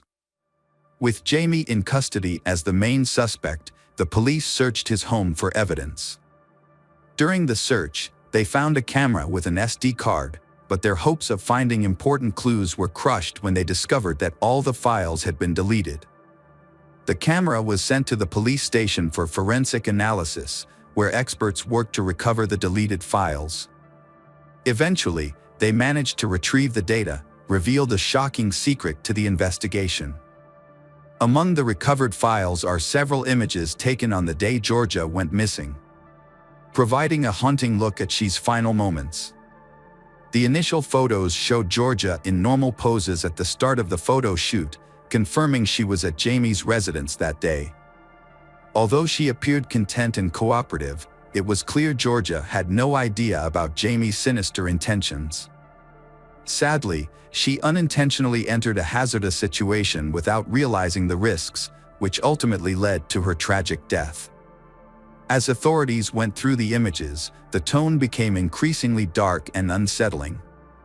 Subsequent photos reveal a series of harrowing incidents, depicting a distressed Georgia stripped of her clothes, standing weakly on a red recycling bin. Her hands appear to be tied behind her back with a rope hanging ominously above her. The footage captured Jamie Reynolds' horrific act. He filmed Georgia's final moments, showing her desperate struggle for breath. He later committed heinous acts of necrophilia, violating her lifeless body in various rooms of the house. Jamie's parents' bed was where he further compounded the horror. He took hundreds of additional photos showing Georgia in degrading positions, documenting his depravity. He stripped her of her jewelry, keeping them as trophies of his horrific crime. The police conducted a thorough search of Jamie's home and found a large collection of explicit photographs and videos, including content that depicted extreme violence, sexual assault, and murder. It was discovered that Jamie was not only in possession of these materials, but also actively involved in creating content that featured violent acts. Jamie's parents were alerted to their son's disturbing interests and immediately ended their vacation to meet with authorities. They revealed that Jamie had been exposed to violent and explicit content from the age of 14. It is possible that he was exposed to such content even earlier. Although his parents tried to intervene by blocking access to certain websites, Jamie found a way to circumvent their efforts. At the age of 14, he contacted the internet provider and set up his own private Wi-Fi connection, which allowed him to continue accessing the blocked websites without his parents' knowledge. When Jamie's parents first found out he was watching these videos, they became worried and contacted the police and Child Protective Services.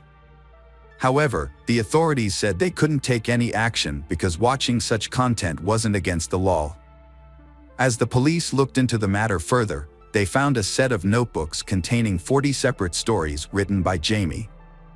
These stories were centered around harming, sexually assaulting, and murdering women. Additionally, investigators discovered that Jamie had searched social media platforms, printed and marked images of young girls with nooses around their necks. One of the stories, titled "Georgia Williams Surprised," has a very similar plot to the incidents that led to Georgia's death. Authorities believe this narrative may have been a pre-planned scenario, intended to be carried out from the start. Jamie began writing this narrative in January and finished it just 3 weeks before the murder. Despite being questioned, Jamie refused to reveal the location of Georgia's body, insisting he was innocent.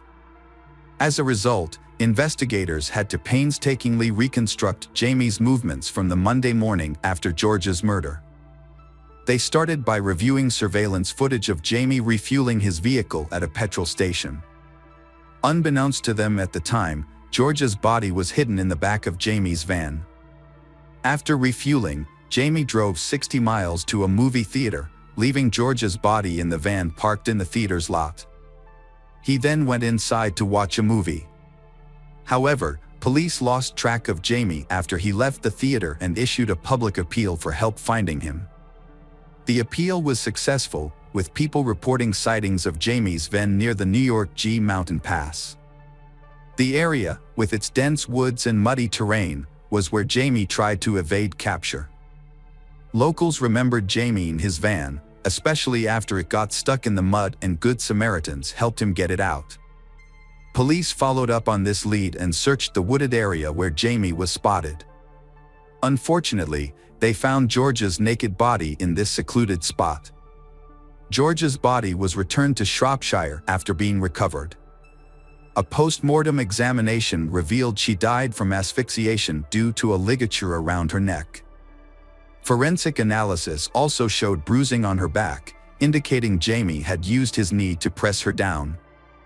Initially, Jamie denied any involvement in Georgia's murder, but on the first day of his trial in December 2013, he suddenly stood up and pleaded guilty to all charges. During the trial, Georgia's father gave a heartfelt address to the court. They had to endure the pain for a long time as they witnessed their daughter's body lying motionless in the hospital's rest house, a traumatic experience that haunted both him and his wife. The trial also uncovered Jamie's previous run-ins with the law. In 2008, he received a warning from a judge for keeping a 1-year-old girl captive in his home. A disturbing incident foreshadowing Georgia's tragic death. In 2011, Jamie was criticized for recklessly backing his car into a girl's vehicle. This incident occurred after the girl had turned down his romantic advances. Although the case was eventually closed, Judge Mr. Justice Wilkie expressed serious concerns about Jamie's behavior, calling him a sexual deviant and warning about his potential to become a dangerous serial offender. As a result, Jamie received a whole life term, a sentence typically reserved for the most severe crimes, meaning he would spend the rest of his life in prison without parole.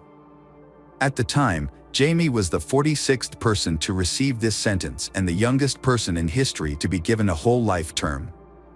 During sentencing, Judge Justice Wilkie highlighted the extreme suffering Georgia endured, emphasizing the torturous nature of her experience. Jamie's obsession with violent and sadistic pornography had led to a horrific display of control over his victim, ultimately resulting in her tragic death. Jamie Reynolds hung his head in shame as Georgia's parents and sister listened to the disturbing details of her death and the abuse she suffered at his hands. The courtroom was extremely tense as the jury saw gruesome images of Georgia's final moments, causing her family to leave in distress. In 2014, Jamie tried to appeal his life sentence but was unsuccessful. A review of the case the following year criticized police officers, children's services, and mental health professionals for their handling of Jamie before Georgia's murder. The review found that these agencies failed to work together properly, despite Jamie having come to the attention of law enforcement 5 years earlier for attempting to strangle another girl. Georgia's parents were deeply saddened by the report, regretting the missed chances to intervene and prevent their daughter's death. They stated that they cried when they read about the agency's failures, as it was clear that Jamie was likely to commit murder. They believed that Georgia's death could have been prevented. Outside the courtroom, Georgia's father shared the family's overwhelming sadness, stating that no sentence could ever satisfy them because it wouldn't bring Georgia back to life. He emphasized that their loss was irreparable and that Jamie, despite his lengthy prison sentence, still had the one thing he took from their daughter, life. He noted that what to cause them grief is that Jamie, even while serving a life sentence, still gets to live. Jamie Reynolds remains in prison to this day. Georgia's mother, Lynette, later wrote a book titled Our Georgia, in which she shared the family's traumatic experiences. The book highlights the failures of the legal system that allowed Jamie, a violent film enthusiast, to remain at large and eventually commit murder. This book is a heartfelt tribute to Georgia and provides an insight into the devastating aftermath of her tragic passing. Georgia's death caused immense pain to those who loved her, leaving a huge gap that can never be filled.